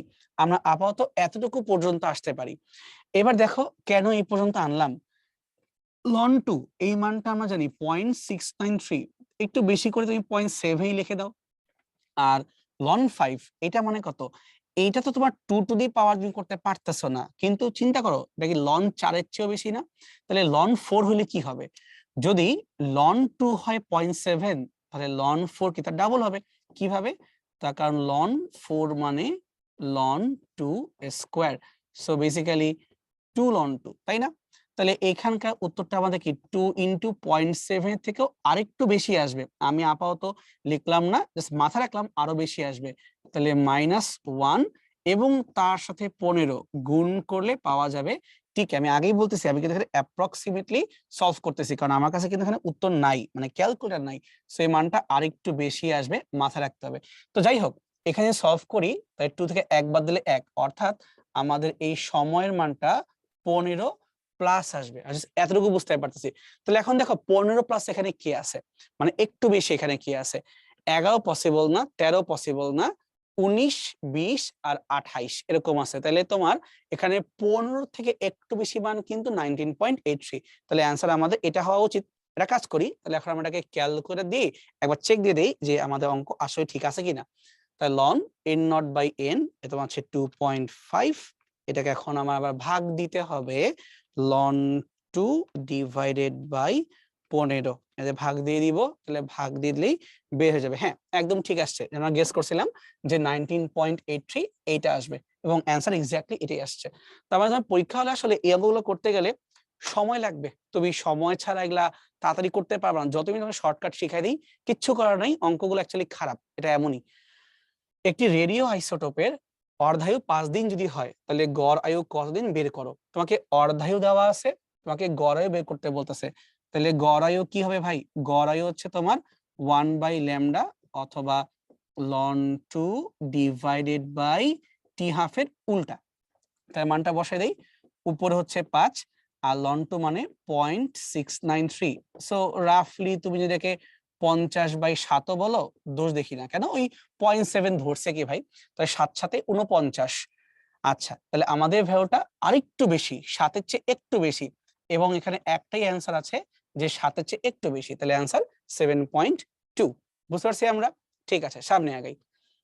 একটি তেজস্ক্রিয় নমুনার গড় জীবন 100 সেকেন্ড। গড় জীবন মানে তোমার হচ্ছে টাউ, এর অর্ধ জীবনকে মিনিটে প্রকাশ করলে কি অবস্থা হবে, তোমাকে t½ বের করতে বলতেছে।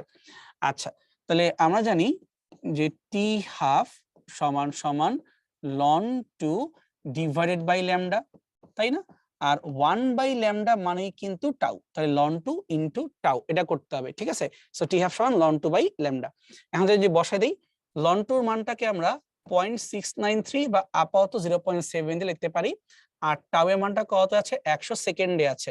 কিন্তু আমরা এটাকে 100 সেকেন্ডে বসাবো না, তার কারণ আমাকে প্রশ্নে বলছে মিনিটে প্রকাশ করো, তাই 100 কে আমরা 60 দিয়ে ভাগ দিয়ে দিচ্ছি, হয়ে গেল আমাদের এত। আচ্ছা, তাহলে এখন তুমি দেখো তো, যদি আমি চাই এখানে এই 100 কে যদি 60 এর নিচে নিয়ে আসি, তাহলে কি অবস্থা হয়? আমার কথা মানে হচ্ছে 0.7 যেখানে ছিল থাকুক, আমরা যদি এই 60টাকে নিচেই ছিল বাট উপরে 100 কে আরো নিচে নামাই দেই, তাহলে এই মানটা কি মোটামুটি 0.6 লিখে দেওয়া যাবে, কোনো সমস্যা হবে না। তাহলে উপরের মানটা 0.693 আর নিচের মানটা তোমার হচ্ছে 0.6, মানে কাটাকাটি করলে মোটামুটি কিন্তু 1 এটা আসবে না, তার চেয়ে একটু বেশি আসবে। কিভাবে? কারণ উপরের মানটা অ্যাকচুয়ালি 0.7 না, এটা 0.693, তাহলে আমাদের অ্যান্সারটা 1 এর চেয়ে একটু হইলেও বেশি আসবে। এবং এখানে 1 এর চেয়ে একটু বেশি একটাই মান দেখা যাচ্ছে 1.155। এটা কাজ করা যাক, এটা চাইলে আমরা একবার চেক করে দেখতে পারি। তাহলে তোমার হচ্ছে এখানে ln 2 ইনটু হচ্ছে টাউ, টাউ এর মান তোমার ছিল 100 সেকেন্ড, ভাগ দিবা 60 দিয়ে, ভাগ করলে হ্যাঁ এক্স্যাক্টলি 1.155 এটাই আসছে। তার মানে পরীক্ষায় আমাদেরকে অনেক ঠান্ডা মাথায় থাকতে হবে, কারণ তুমি যে এক বের করে দাগায় দাও, এই যে একের কিন্তু হবে না। ঠিক আছে, ফাইন, সামনে আগাই আমরা। কোন বিষয়ের উপর তেজস্ক্রিয় মৌলের অর্ধজীবন নির্ভর করবে? কোন বিষয়ের উপরে? তোমার কাছে ওই মৌলের কতটুকু আছে তার উপর নির্ভর করতেছে, এটা কত তাড়াতাড়ি সেটা ভেঙে যাচ্ছে। কিন্তু একটা ছোট সমস্যা আছে এখানে, কিন্তু একবার এখানে জিজ্ঞেস করতেছে যে অর্ধজীবন নির্ভর করে, ভাঙ্গন কিন্তু বলে নাই।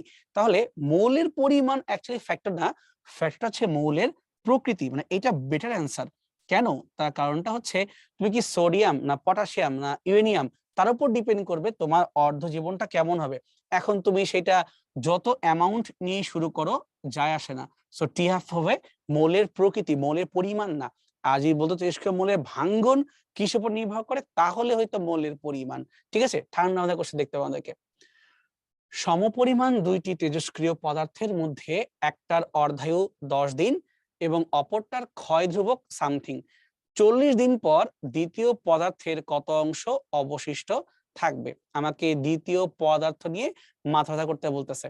আচ্ছা, তাহলে অপরটা ক্ষয় ধ্রুবক, মানে আমাকে ল্যামডা দেওয়া আছে, তাই ল্যামডা সমান সমান 0.03465 ল্যামডা আমি জানি। এখন 40 দিন পরে কত অংশ অবশিষ্ট থাকবে, মানে এন নিয়ে মাথা ঘামাইতে হবে। তাহলে আমরা জানি সূত্র কি, এন সমান সমান n not e to the power minus lambda t. আচ্ছা, যেহেতু কত অংশ বলছে তাহলে n বাই n নট আমাকে বের করতে হবে, মানে শুরুর সাপেক্ষে।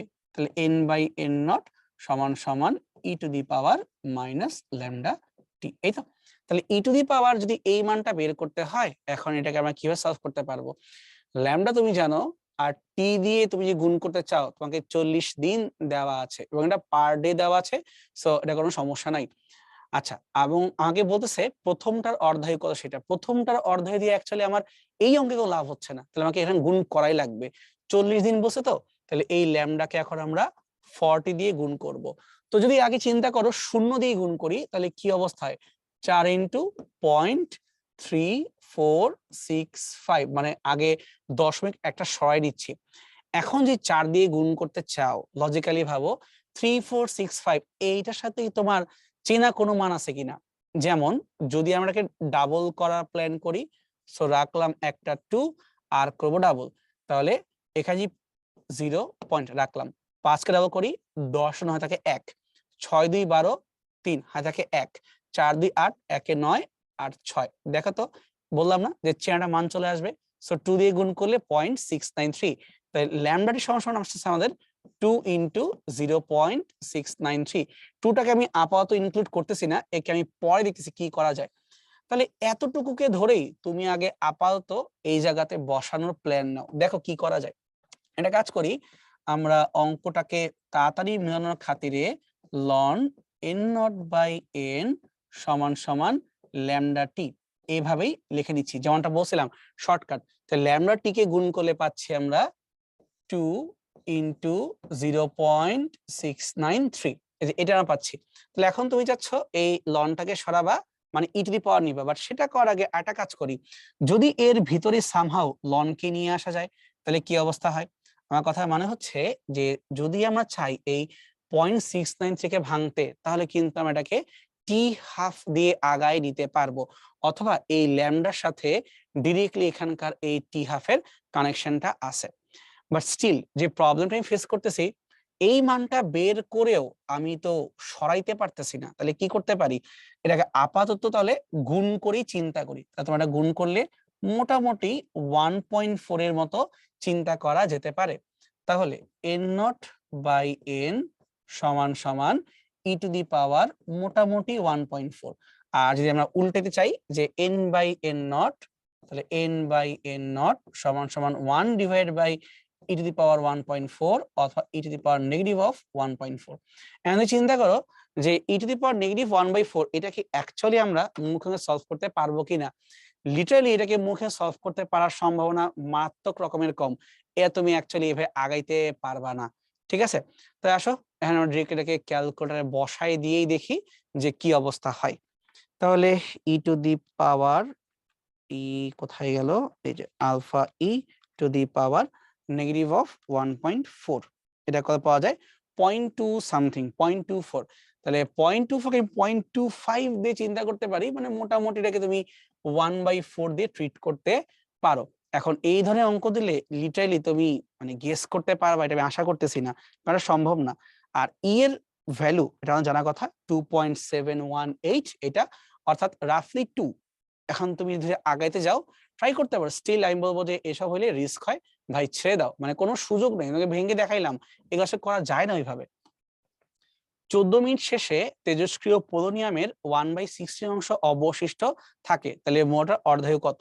যতটুকু অবশিষ্ট থাকে এইটাকে যদি আমরা চাই, তাহলে n নট বাই n দিয়ে কিন্তু প্রকাশ করাইতে পারি। তাহলে একবার চিন্তা করো, এখানে এই 16 বলতে কত বুঝতেছি, 16 বলতে আমরা to the power 2 4 8 16, two to the power 4 কে বুঝতেছি। তার মানে এখানে টু টু দি পাওয়ার যদি হয় 4, তাহলে n মানে কত, n মানে তোমার হচ্ছে 2, তাই না। বুঝতেই পারছো কোন শর্টকাটে আগাবো। তাহলে যদি আমরা ডিরেক্টলি n এর মানটা বের করতে পারি, তারপরে দাবি করতে পারি যে t সমান সমান n ইনটু টি হাফ, তাই না। তাহলে অর্ধায়ু কত বের করতে হবে 14 মিনিট, এটা হচ্ছে আমার জন্য তাহলে সময়। তাহলে আমরা এই টিটাকে ভাগ দিব n দিয়ে, তাহলে পেয়ে যাব টি হাফ এর মানটা কত, তাহলে 14 ডিভাইড বাই 2, তাহলে তোমার হচ্ছে এখানে 7 মিনিটের মতো হিসাবটা চলে আসতেছে। ঠিক আছে, তাহলে এখানে আমাদের অ্যান্সার অ্যাকচুয়ালি 7 মিনিট, কিন্তু সামহাও এখানে উত্তরটা নাই আবারও, 2 টু দি পাওয়ার 4, আচ্ছা সরি 4 দিয়ে ভাগ করবো আমরা, 7/2 না আছে তো 7/2, এখানে তো তোমার 2 টু দি পাওয়ার 4, সরি লিখতে ভুল ছিল, n = 4, এখানে উত্তরটা হচ্ছে 7/2, সরি এটা আমার একটু দেখতে ভুল ছিল, 7/2 এত মিনিট। তেজস্ক্রিয়তা হলো পরমাণুর স্বতঃস্ফূর্ত ভাঙ্গন, পরমাণু নিউক্লিয়াসের স্বতঃস্ফূর্ত ভাঙ্গন, নিউক্লিয়াসস্থ ইলেকট্রন সমূহের ভাঙ্গন বা নিউক্লিয়াসস্থ প্রোটন সমূহের স্বতঃস্ফূর্ত ভাঙ্গন। তুমি যদি চিন্তা করে দেখো পরমাণুর তেজস্ক্রিয় কথা বলি তখন কিন্তু আমরা অ্যাকচুয়ালি নিউক্লিয়াসের ভাঙ্গনটাকে চিন্তা করি, নিউক্লিয়াসের ভিতরে কি হচ্ছে আমরা সেটা কথা বলি না, তাই পরমাণুর নিউক্লিয়াসের স্বতঃস্ফূর্ত ভাঙ্গন এটাকে বলবো আমরা তেজস্ক্রিয়তা। কোন তেজস্ক্রিয় মৌলের অর্ধায়ু আর গড় আয়ুর মধ্যে সম্পর্কটা কি? অর্ধায়ু মানে তোমার হচ্ছে টাউ আর গড় আয়ু তোমার হচ্ছে ল্যামডা, এদের মধ্যে সম্পর্কটা হচ্ছে সমানুপাতিক নাকি ব্যস্তানুপাতিক? তা বের করা যাবে কিভাবে? ল্যামডা সমান সমান সরি একটু ভুল হয়েছে, আমরা তো গড় আয়ুকে তোমাদের ল্যামডা প্রকাশ করি না। সমস্যা হচ্ছে এক একটা বই এক এক ভাবে আছে, তোমাদের বইয়ে গড় আয়ু বলতে টাউকে বোঝায় আর অর্ধায়ু বলতে হচ্ছে আমরা টি হাফটাকে বুঝি, ঠিক আছে? টি হাফ আর টাউকে নিয়ে আমরা কাজ করা শুরু করব। তাহলে টাউ সমান সমান 1/ল্যামডা, ল্যামডা হচ্ছে ln 2 divided by T half, so t হাফটাকে রাখলাম আমরা উপরে আর ln 2 বলতে এখানে 0.693 বলতে পারো। সো টাউ আর টি হাফের মধ্যে সম্পর্কটা সমানুপাতিক, যত বেশি অর্ধায়ু হবে তার গড় আয়ু তত বেশি হবে, সো সিম্পলি তত টিকে থাকবে, এই যদি ইন্ডিকেট করতেছে এখানে। তেজস্ক্রিয় মৌলের ক্ষয় ধ্রুবকের মান যদি এত হয়, অর্থাৎ ল্যামডা যদি তোমাকে দেওয়া থাকে এত, তাহলে এর অর্ধায়ু কত বের করতে হবে। অর্ধায়ু অথবা তুমি যদি টি হাফ কে বের করতে চাও, so t half equal to ln 2 divide by lambda, ln 2 এর মান 0.693 আর ল্যামডা এটা মান হচ্ছে 0.01, যখন কাটাকাটি করি তাহলে এখন উত্তরটা পেয়ে যাব। আচ্ছা যদি কাটাকাটি করতে হয় আমরা কাজ করি দশমিককে আগে উঠাই দিই, 0.693, তাহলে পয়েন্ট এক বসলো, 693 বসলো 3 শূন্য আর নিচে 0.01, সো এক রাখলাম, উপরে তোমার গেল 100, যে কাটাকাটি করি তাহলে হচ্ছে 100 আর 1000, তোমার নিচে পড়ে থাকলো শুধুমাত্র একটা শূন্য, তাহলে 69.3, উত্তরটা হবে সি, 69.3 এত সেকেন্ড। একটি তেজস্ক্রিয় পদার্থের অর্ধজীবন 3 দিন, তাহলে পদার্থটির অবক্ষয় ধ্রুবক কত বা সিম্পলি ক্ষয় ধ্রুবকটা কত? তাহলে ল্যামডা সমান সমান ln 2 divided by T half, তাহলে ln 2 মানটা 0.693 এমনটাই রাখবো আর অর্ধজীবন 3 দিন, তাই 3 দিয়ে রাখবো, 3 দিয়ে এটাকে কাটাকাটি করাই যাবে, 3 2 6, 3 3 9, 3 1 3, তাহলে 0.231 এত। এখন 3 দিন দিয়ে ভাগ দিছো, তাহলে তোমার হচ্ছে ডে ইনভার্স 0.231 পার ডে, এটা হচ্ছে আমার জন্য অ্যান্সার বা অ্যান্সার বি, হোপফুলি বুঝা গেছে। এক খণ্ড রেডিয়ামের 4000 বছর তেজস্ক্রিয় বিকিরণ করে 1/5 পরিণত হলো, তার মানে যা হয়ে গেল এন সমান সমান যা ছিল এন নট সেটার 1/5, তাহলে এই রেডিয়ামের অবক্ষয় ধ্রুবক বা ল্যামডাকে কিভাবে লেখা যায়? যে অঙ্ক সলভ করতে হচ্ছে না এটা পারা যাবে, সমস্যা নাই, আমরা ডিরেক্টলি বলতে পারবো তাহলে ln n not by n equal to lambda t, হয় তুমি ডিরেক্টলি এটাকে এইভাবে বসাও অথবা তুমি মেইন সূত্র n বাই n নট সমান সমান e to the power minus lambda t তুমি এইভাবে সাজাও, যে কোনো একটা যার সাথে ম্যাচ করে। খেয়াল করে দেখো প্রত্যেকটা অপশনই ই টু দি পাওয়ার দিয়ে লিখে রাখছে, তাহলে আমরা সেকেন্ডটাকে চুজ করতেছি, তাহলে যে সেকেন্ডটাকে চুজ করা হয় তাহলে n বাই n নট এখান থেকে লেখা যায় এই জায়গা থেকে n বাই n নট মানে 1/5 সমান সমান e to the power minus ল্যামডার মান তোমাকে দেওয়া নাই বাট টি আমাকে দেওয়া আছে 4000, তাহলে আমরা লিখতে পারি 4000 ইনটু ল্যামডা মানে ল্যামডা ইনটু টি, তাহলে এখন দেখো এটা কোথায় আছে, সো 1/5 মাইনাস 4000 ল্যামডা, অ্যান্সারটা হবে অ্যান্সার এ, মানে সলভ করতে হবে না জাস্ট লিখলেই হবে। এইসব অঙ্ক থাকে তোমাদের পারা উচিত, সমস্যা হবে না, কিন্তু এটা সলভ করতে বললে বিপদ হয়ে যাবে, এটা সম্ভব না। তেজস্ক্রিয় পরমাণুর আদি সংখ্যা n নট হলে টি সময় পরে অবশিষ্ট পরমাণুর সংখ্যা কত হবে? তাহলে ডাইরেক্ট সূত্র আসলে n সমান সমান n not e to the power minus lambda t, তাহলে n not e to the power minus lambda t, এই যে উত্তর হচ্ছে আমাদের উত্তরটা বি, জাস্ট সূত্র আর কিছু না। ধরা যাক কোবাল্ট 60 তেজস্ক্রিয় পদার্থের অর্ধায়ু 5 বছর, অর্ধায়ু টি হাফ, কত বছর পরে ওই তেজস্ক্রিয় পদার্থের তেজস্ক্রিয়তা কমে প্রাথমিক অবস্থার এত তে হ্রাস পাবে, তার মানে হবে। তো এটা হচ্ছে আমার জন্য এন। তাহলে আমার কিন্তু এন দেওয়া আছে, তাহলে এন সমান সমান 1/32 অফ এন নট, অথবা পক্ষান্তকে লিখতে পারি আমরা এন নট বাই এন সমান সমান 32, আর 2 টু দি পাওয়ার এটা কত 5 হয় না, 2 4 8 16 32, 5 টু দি পাওয়ার 5। তাহলে আমরা জানি ডাইরেক্ট শর্টকাটটা হচ্ছে টি সমান সমান এন ইন্টু টি হাফ। তাহলে বলছে যে এটা কত বছর পরে হবে, মানে তোমাকে টিটাই বের করতে বলতেছে। তাহলে এন এর মান বের করলাম আমরা 5, এবং অর্ধায়ের মান আমাকে দেওয়া ছিল এটাও 5। তাহলে 5 5 25, অর্থাৎ 25 বছর পরে এই ঘটনা ঘটবে। তা খেয়াল করো ঢাকা ভার্সিটি পরীক্ষায় কিন্তু যে ম্যাথগুলো দেয় এগুলো অন্তত হাতে ডিরেক্টলি করা যায়। কিছু কিছু ভার্সিটি সাস্ট মাঝে মধ্যে এমন কিছু মান দিয়ে বসে যেগুলো তুমি হাতে গেস করতে পারবা না, সম্ভব হয় না। তখন বেটার ওটাকে ছেড়ে দাও, মানে ভুল দাগানো হচ্ছে ফাঁকা রাখা বুদ্ধিমানের কাজ। কোন একটি তেজস্ক্রিয় পদার্থের অর্ধায়ু 15 বছর, অর্ধায়ু মানে টি হাফ। তাহলে 30 বছরে ওই পদার্থের একটি বস্তুখণ্ডের কত অংশ ক্ষয়প্রাপ্ত হবে। তোমাকে কিন্তু একবারও বলে নাই কতটুকু পড়ে থাকবে। ক্ষয়প্রাপ্ত মানে যে যা নিয়ে শুরু করলাম আর যা পড়ে আছে তাদেরকে বিয়োগ করতে হবে, তোমাকে এন নট মাইনাস এন করতে হবে। তো চিন্তা করো এভাবে, অর্ধায়ু 15 বছর আর সময় 30 বছর, তাহলে কয়বার 15 বছর 2 বার ঘটবে, মানে 2 বার ভাঙবে। তাহলে আমি যদি 1 নিয়ে শুরু করি, প্রথম 15 বছরে হাফ হবো, তারপরের 15 বছরে 1/4 পাবো। তাহলে যা পাবো সেটা হচ্ছে 1/4। তাহলে ক্ষয় হইলো কত, শুরু করছি 1 দিয়ে, আছে 1/4, বিয়োগ করে দাও 3/4। তাহলে 4 ভাগের 3 ভাগই ক্ষয়প্রাপ্ত হয়ে গেছে এবং পড়ে আছে 1/4। তাই উত্তরটা হবে এখানে 3/4। সিম্পল বাংলা, অনুপাত করে করে আগায় যাও তাহলে তুমি পেয়ে যাবা। ঠিক আছে, 14 মিনিট শেষে পোলোনিয়ামের 1/16 অংশ অবশেষ থাকে, তাহলে মোটির অর্ধায়ু কত? সেম একটা অঙ্ক আমরা কিছুক্ষণ আগে দেখে আসছিলাম, ওইটা আবারও ঢাকা ভার্সিটি 17-18 এই সালে চলে আসছে। তাহলে যত মিনিট শেষে, মানে টাইম তোমাকে দেওয়া আছে, আর কত অংশ অবশিষ্ট থাকে, তাহলে এন সমান সমান যাই তোমার ছিল শুরুতে সেটার 1/16 পড়ে আছে, তাহলে আমরা লিখতে পারি এন নট বাই এন সমান সমান 16, অথবা 2 two the power 4, 2 4 8 16, 2 two the power 4। তো যেভাবে লেখা যায় তাহলে আমি বলতে পারি এখানে n সমান সমান 4, অর্থাৎ যতগুলো ধাপ পার হইলো 4টা ধাপ পার হইলো।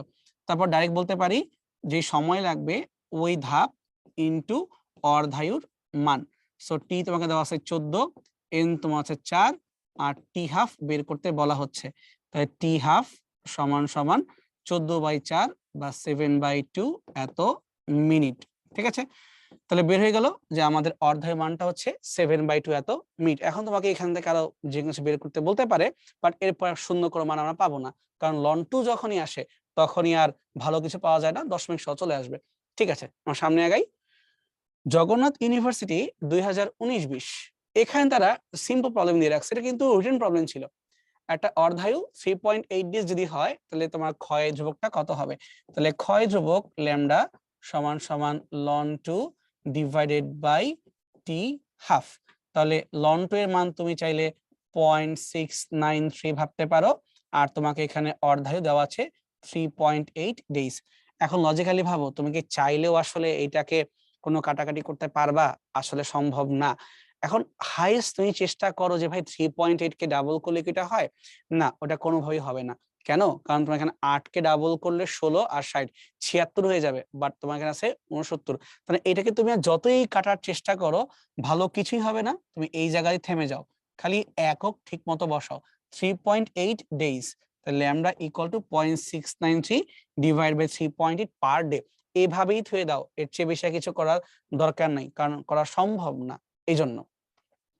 আচ্ছা দেখো তোমাকে দেওয়া আছে প্লাম্বাম 2 to 4, এটার অর্ধায়ু 26.8 মিনিট, এর কি পরিমাণ ভর থেকে 1 কুড়ি তেজস্ক্রিয়তা পাওয়া যাবে? এখন এই অঙ্কটা ডিফারেন্ট। 1 কুড়ি তেজস্ক্রিয়তা, ফার্স্ট অফ অল 1 কুড়ি কথার মানে কি এটা আমাদের বোঝা উচিত। তাহলে 1 কুড়ি মানে 1 CI সমান সমান 3.7 into 10 two the power 10 Becquerel. Becquerel কথার মানে কি? ডিকে পার সেকেন্ড, মানে প্রতি সেকেন্ডে একটা করে ভাঙ্গন হবে, এটা হচ্ছে 1 সেকেন্ড। এখানে কিন্তু এককটা সেকেন্ড, কিন্তু তোমাকে অর্ধায়ু দেওয়া আছে এত মিনিট। তো তার প্রথম উদ্দেশ্যটাই হবে এইটাকে আগে ঠিকঠাক করা, মানে টি হাফ সমান সমান 26.8 মিনিট। তুমি আগে এটাকে সেকেন্ড বানাও, প্রথম কাজই হবে এইটা। 26.8, 1 মিনিটে কত হয়? 60 সেকেন্ড। তাহলে গুণ করলে পাবো আমরা সামথিং সেকেন্ড, এই করে রাখলাম। কিন্তু তাও তো অঙ্ক বুঝতে পারতেছো না। এখন দেখো বলতেছে এর কি পরিমাণ ভর থেকে, তার মানে এন বা এন নট, তুমি যে বলো সেখান থেকে 1 তেজস্ক্রিয়তা পাওয়া যাবে, মানে ভাঙ্গন পাওয়া যাবে। তো যে কোনো তেজস্ক্রিয়তাকে আমরা ক্ষয়ের সূত্রে কি দিয়ে প্রকাশ করি? প্রতি মুহূর্তের ভাঙ্গন দিয়ে প্রকাশ করি।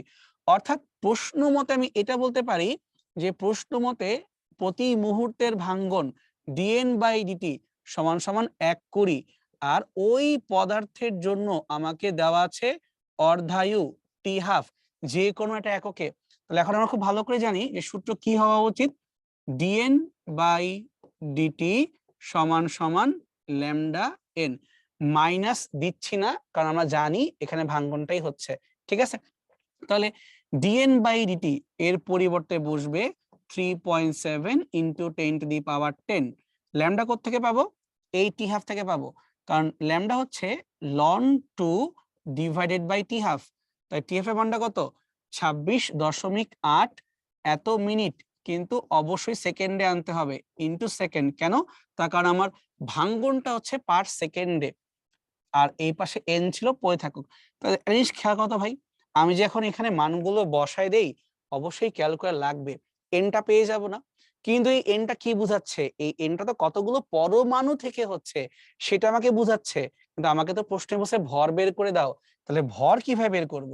যে ভর বের করতেই হয়, তাহলে দেখো যে ভর তুমি বের করতে চাও তাহলে কি করতে হবে?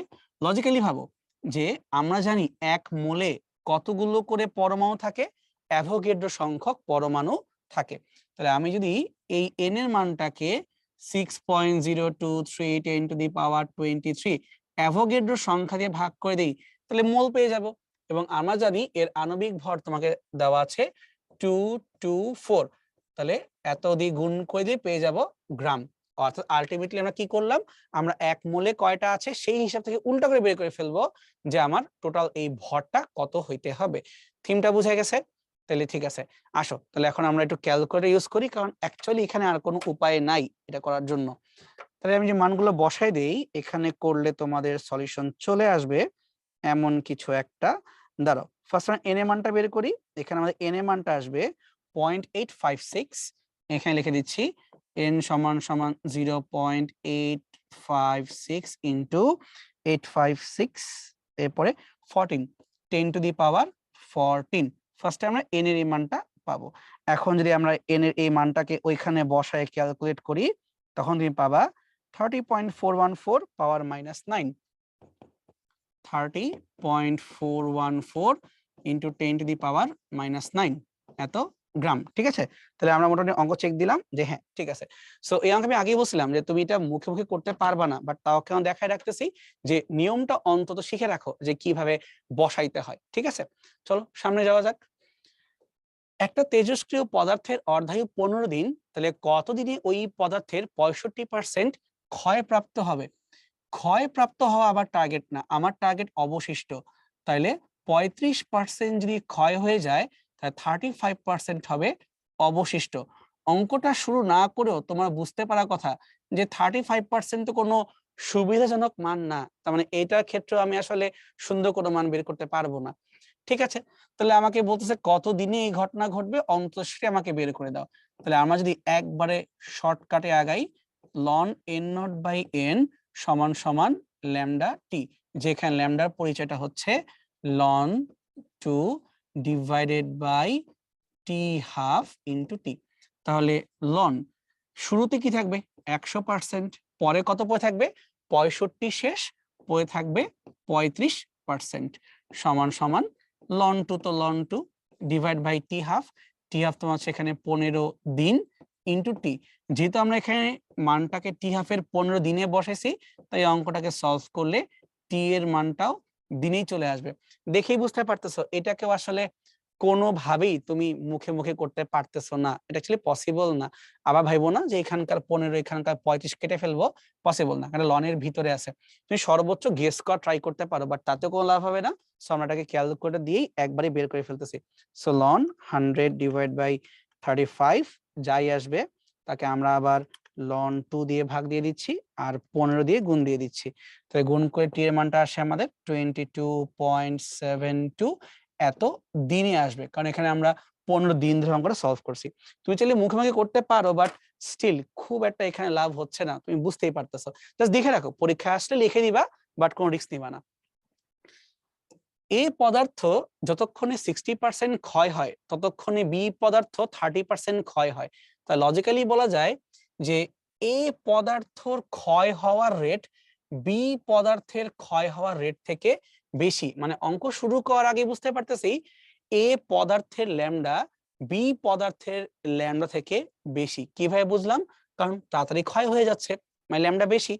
আচ্ছা, এখন বলতেছে শুরুতে দুই পদার্থেরই পরিমাণ সমান, তাহলে এ এবং বি এর অর্ধায়ুর তুলনা করো। অ্যাকচুয়ালি এটা অঙ্ক ছাড়াই ডাইরেক্ট উত্তর বলে দেওয়া যাবে। কিভাবে? যদি আমরা অর্ধায়ু সূত্রের কাছেই যাই, টি হাফ সমান সমান কি লন 2 ডিভাইডেড বাই ল্যামডা। তাই যদি হয় তাহলে আমরা এখান থেকে বলতে পারি t half material A divided by T half material B. যে অনুপাত করি লন টু বাদ, কিন্তু ল্যামডার সাথে টি হাফের সম্পর্কটা ভালো না, উল্টা। তাহলে এ এ আর বি বি, দেখো ক্রস করে এ এ আর বি বি, এটা কিন্তু আমরা দেখতে পারতেছি। এবং দেখো প্রথম লাইনটাই ক্লু আমাকে বই দিছে যে যতক্ষণে এর 60% ক্ষয় হয় ততক্ষণে বি এর 30% ক্ষয় হয়। তার মানে এই লাইন থেকে একদম ক্লিয়ার, প্রথম পদার্থর ল্যামডা দ্বিতীয়টা কম্পেয়ারে বেশি, এই জন্য তাড়াতাড়ি ক্ষয় হয়। তাহলে এই পাশে যেমন অনুপাতটা করি ল্যামডা বি আর ল্যামডা এ, এই অনুপাতটা কিন্তু একের চেয়ে ছোট হয়ে যাচ্ছে। তার মানে আমরা ডিরেক্টলি বলতে পারি যদি অর্ধায়ুর প্রসঙ্গ ওঠে যে টি হাফ অফ এ আর টি হাফ অফ বি, তুমি চিন্তা করো ভাই, যে তাড়াতাড়ি ক্ষয় হয় তার তো অ্যামাউন্ট খুব তাড়াতাড়ি কমে যায়, তার মানে তার অর্ধায়ুর মানটা কম হয়। অর্থাৎ এ পদার্থর অর্ধায়ু বি পদার্থে কম্পেয়ারে নিঃসন্দেহে কম হবে। এটা কিন্তু বাংলা দেখেই আমি প্রুফ করে ফেলছি। এখন তুমি এটা বলতে পারো ভাই সব ঠিক আছে, বাট এই মানটা যে লেস দেন 1 সেটা আপনি কিভাবে বুঝবেন, মানে এই ভাষাকে ম্যাথে কিভাবে প্রকাশ করবেন? সেটা প্রকাশ করা যাবে এইভাবে, যদি লিখতে চাও আর কি, যে আমরা লিখতে পারি ln N not by N সমান সমান ল্যামডা টি, তাই না? তা এটা প্রথমবার লিখবো আমরা এ বস্তুর ক্ষেত্রে, তাহলে এন নট ডিভাইড বাই তোমার এন, এটা কত 60% ক্ষয় হয়ে যায় না? এটা কাজ করি আমি ডাইরেক্ট মান বসাই দিই, বলি আরে মুছবো তো, ধরো মুছে নেই। হ্যাঁ, তাহলে শুরুতে প্রশ্নে বলা আছে যে শুরুতে দুই পদার্থেরই সমপরিমাণ আছে, সো বেসিক্যালি 100% আছে। তো এ পদার্থ যতক্ষণে 60% ক্ষয় হয়, ক্ষয় হয়ে গেছে, তাহলে পড়ে আছে কত আর 40% পড়ে আছে, সমান সমান ল্যামডা এ ইনটু টি, সমীকরণ নং 1। ঠিক একইভাবে লন 100 ডিভাইডেড বাই বি পদার্থের 30% ক্ষয় হয়, তাহলে পড়ে আছে কত 70%, সমান সমান ল্যামডা বি ইনটু টি, সমীকরণ নং 2। তুমি ভাবতে পারো ভাই টি কে কেন বদলালেন না? তার কারণ একই সময়ে, যতক্ষণে ততক্ষণে একই সময়ে, আর শুরুতে উভয়েরই এখানে পরিমাণ সেম ছিল। তাহলে এখন যদি আমরা এই 1 নং আর 2 নং কে অনুপাত করে ফেলি তাহলে কি পাওয়া যাচ্ছে? অর্থাৎ ইকুয়েশন নং 2 ডিভাইড বাই ইকুয়েশন নং 1, যদি আমরা এই কাজটা করি তাই দেখো কি পাওয়া যাচ্ছে, এখান থেকে টি টি প্রথমে বাদ হয়ে গেল, তাহলে lambda B divided by lambda A সমান সমান তুমি এখান থেকে পাচ্ছ লন 148, যে কাটাকাটি করো তাহলে 0 0 বাদ 10/4 5/2 মানে 2.5। ঠিক আছে, সো 1 নং এর যে মানটা লন 2.5 রাখলাম নিচে, আর এটা 100/70 10/7, এইটাকে কিন্তু অ্যাকচুয়ালি আমি লিখতে পারতেছি না যে তোমার ডিরেক্টলি অনুপাত করলে কত হচ্ছে, তাহলে এটাকে আমরা এভাবে লিখে রাখি লন 10/7 এভাবে। আর টিটি কাটাকাটি হয়ে গেল। এখন তুমি যদি এটাকে কম্পেয়ার করতেই চাও যে ভাই আমি কিভাবে আগাবো, একটা জিনিস তুমি চিন্তা করতে পারো চাইলে এখান থেকে 2.5 মানে আসলে কত, 10/4 না? তাহলে 10/7 আর 10/4 কোন রেশিওটা বড়, কোন রেশিওটা ছোট? তাহলে উপরের এই মানটা 10/7 কিন্তু ছোট 10/4 কম্পেয়ারে। আচ্ছা লিখে লিখেই বলি, তুমি হয়তো বুঝবা না। 2.5 কে যদি আমরা চাই এইভাবে 10/4 এভাবে লিখতে পারি। তো চিন্তা করো, যার হরের মান বড় তার কি আলটিমেটলি মানটা কম। তাহলে এই লবের মানটা ছোট হয়ে গেল আর এই হরের মানটা কিন্তু বড় হয়ে গেল। তার মানে আমি এখান থেকে দেখেই বলতে পারতেছি এই অনুপাতটা করলে এইখানে মানটা 1-এর চেয়ে ছোট আসবে, অর্থাৎ ল্যামডা বি এর মানটা ল্যামডা এ থেকে ছোট আসবে। এই নাও, এখন তো তুমি চাই ডিরেক্টলি এখান থেকে এই জায়গায় আসতেই পারো। সো তুমি চাইলে ম্যাথ দিয়েও প্রুফ করে দেখাইতে পারো বা ডিরেক্টলি এটা লিখতে পারো যে হ্যাঁ প্রশ্ন মতে এটা মানে ওইটা, সো দিলাম বসায়া, দুইটাই কারেক্ট, কোনো সমস্যা নেই, তোমার ইচ্ছা তুমি কি করবা। ঠিক আছে, তাহলে এখন আমরা আরেকটা করি। কোন তেজস্ক্রিয় পদার্থের অর্ধায়ু 15 ঘন্টা, 60 ঘন্টায় 1 গ্রাম পদার্থের কতটুকু অবশিষ্ট থাকবে? তো ধরে নাও যে আমরা শুরু করতে যেহেতু 1 গ্রাম থেকে আমরা ভাঙতে থাকবো, কতবার ভাঙতে হবে? অর্ধায়ু 15 ঘন্টা আর 60 ঘন্টা পর্যন্ত 4×15 = 60, আমরা 4 বার ভাঙবো। 1 গ্রামকে অর্ধেক করলে হয় হাফ গ্রাম, আরো অর্ধেক করলে হয় 1/4, আরো অর্ধেক করলে 1/8, আরো একবার অর্ধেক করলে 1/16। এখন তুমি দেখো টাইম ঠিক আছে কিনা। প্রথমবার 15 ঘন্টা, তারপরে আরো 15, 15 15 30, 3 15 45, 4 15 60। তাহলে আলটিমেটলি 1 গ্রাম থেকে 1/16 এটা ঘটতে কতক্ষণ সময় লাগলো? 60 ঘন্টা সময় লাগলো। এখন প্রশ্ন কি বলছে, কতটুকু অবশিষ্ট থাকবে? তাহলে এটি আমাদের অ্যান্সার, যে অবশিষ্ট থাকবে 1/16 গ্রাম। আর যে বলতো কত ক্ষয় হবে, তা বিয়োগ করে ফেলতাম। এটা করতে পারো, মানে এভাবে করতে পারো, অথবা চাইলে আরেকটা কাজ করতে পারো। অর তোমাকে জিজ্ঞেস করতেছে কি, যে আমরা জানি n0/n সমান সমান 2^n। এটা কখন হবে? যে যদি t সমান সমান n ইন্টু t হাফ এমনটা হয়। t আমাকে দেওয়া আছে 60 আর আমাকে অর্ধে বলা আছে 15, তাহলে n সমান সমান কত? 4 15 60, তার মানে n সমান সমান 4 বের করে ফেললাম। এবার এই n টাকে এই জায়গাতে বসায় দাও। তাহলে তুমি যদি 2^n টাকে বসাও, তাই 2^4, 4 করলে কত হয়? 2 4 8 16, অর্থাৎ n0/n হবে 16, অথবা উল্টায় বলতে পারি যা আছে আর আগে যা ছিল এদের অনুপাতটা হবে 1/16। আর একক কি হবে? এখানে কিন্তু একক লিখতে পারবা না, কারণ তোমার উপরে আর নিচে সম টাইপের জিনিস, তো এটা হবে 1/16। আর যেহেতু n0 মানে 1 গ্রাম, তাই তুমি লিখতে পারবা n সমান সমান 1/16 গ্রাম, কারণ অনুপাত করলে একক থাকে না। তোমার ইচ্ছা, ওভাবেও করতে পারো, এভাবেও করতে পারো। আমি হলে এভাবে যাব, কারণ সময় কম লাগে, ওইভাবে টাইম বেশি লাগতেছে, এই অঙ্কের জন্য একটু বেশি লাগতেছে। তাহলে আমরা মোটামুটি বুঝতে পারছি যে আমাদের এই চ্যাপ্টারে কিভাবে ম্যাথগুলোকে সলভ করতে হবে। সবই সোজা, শুধুমাত্র মানের উপর ডিপেন্ড করতেছে। মান যদি খারাপ দেয়, আমি নিজে দেখো আটকায় যাচ্ছি, আমার সময় লাগতেছে, কারণ স্বাভাবিক ভাই, আমি তো ক্যালকুলেটর না। তোমার ক্ষেত্রে একই কথা, বাট তারপরও তোমার চেষ্টা করবা। আর অঙ্ক দেখে তুমি ভাববা এটাকে অ্যান্সার করবো নাকি করবো না, বা পরে অ্যান্সার করবো। ঠিক আছে, প্র্যাকটিস করে ঠিক হয়ে যাবে। ক্লাস এই পর্যন্ত ছিল, বিদায়। বাসায় ভালো করে প্র্যাকটিস করো। ওকে, থ্যাংক ইউ।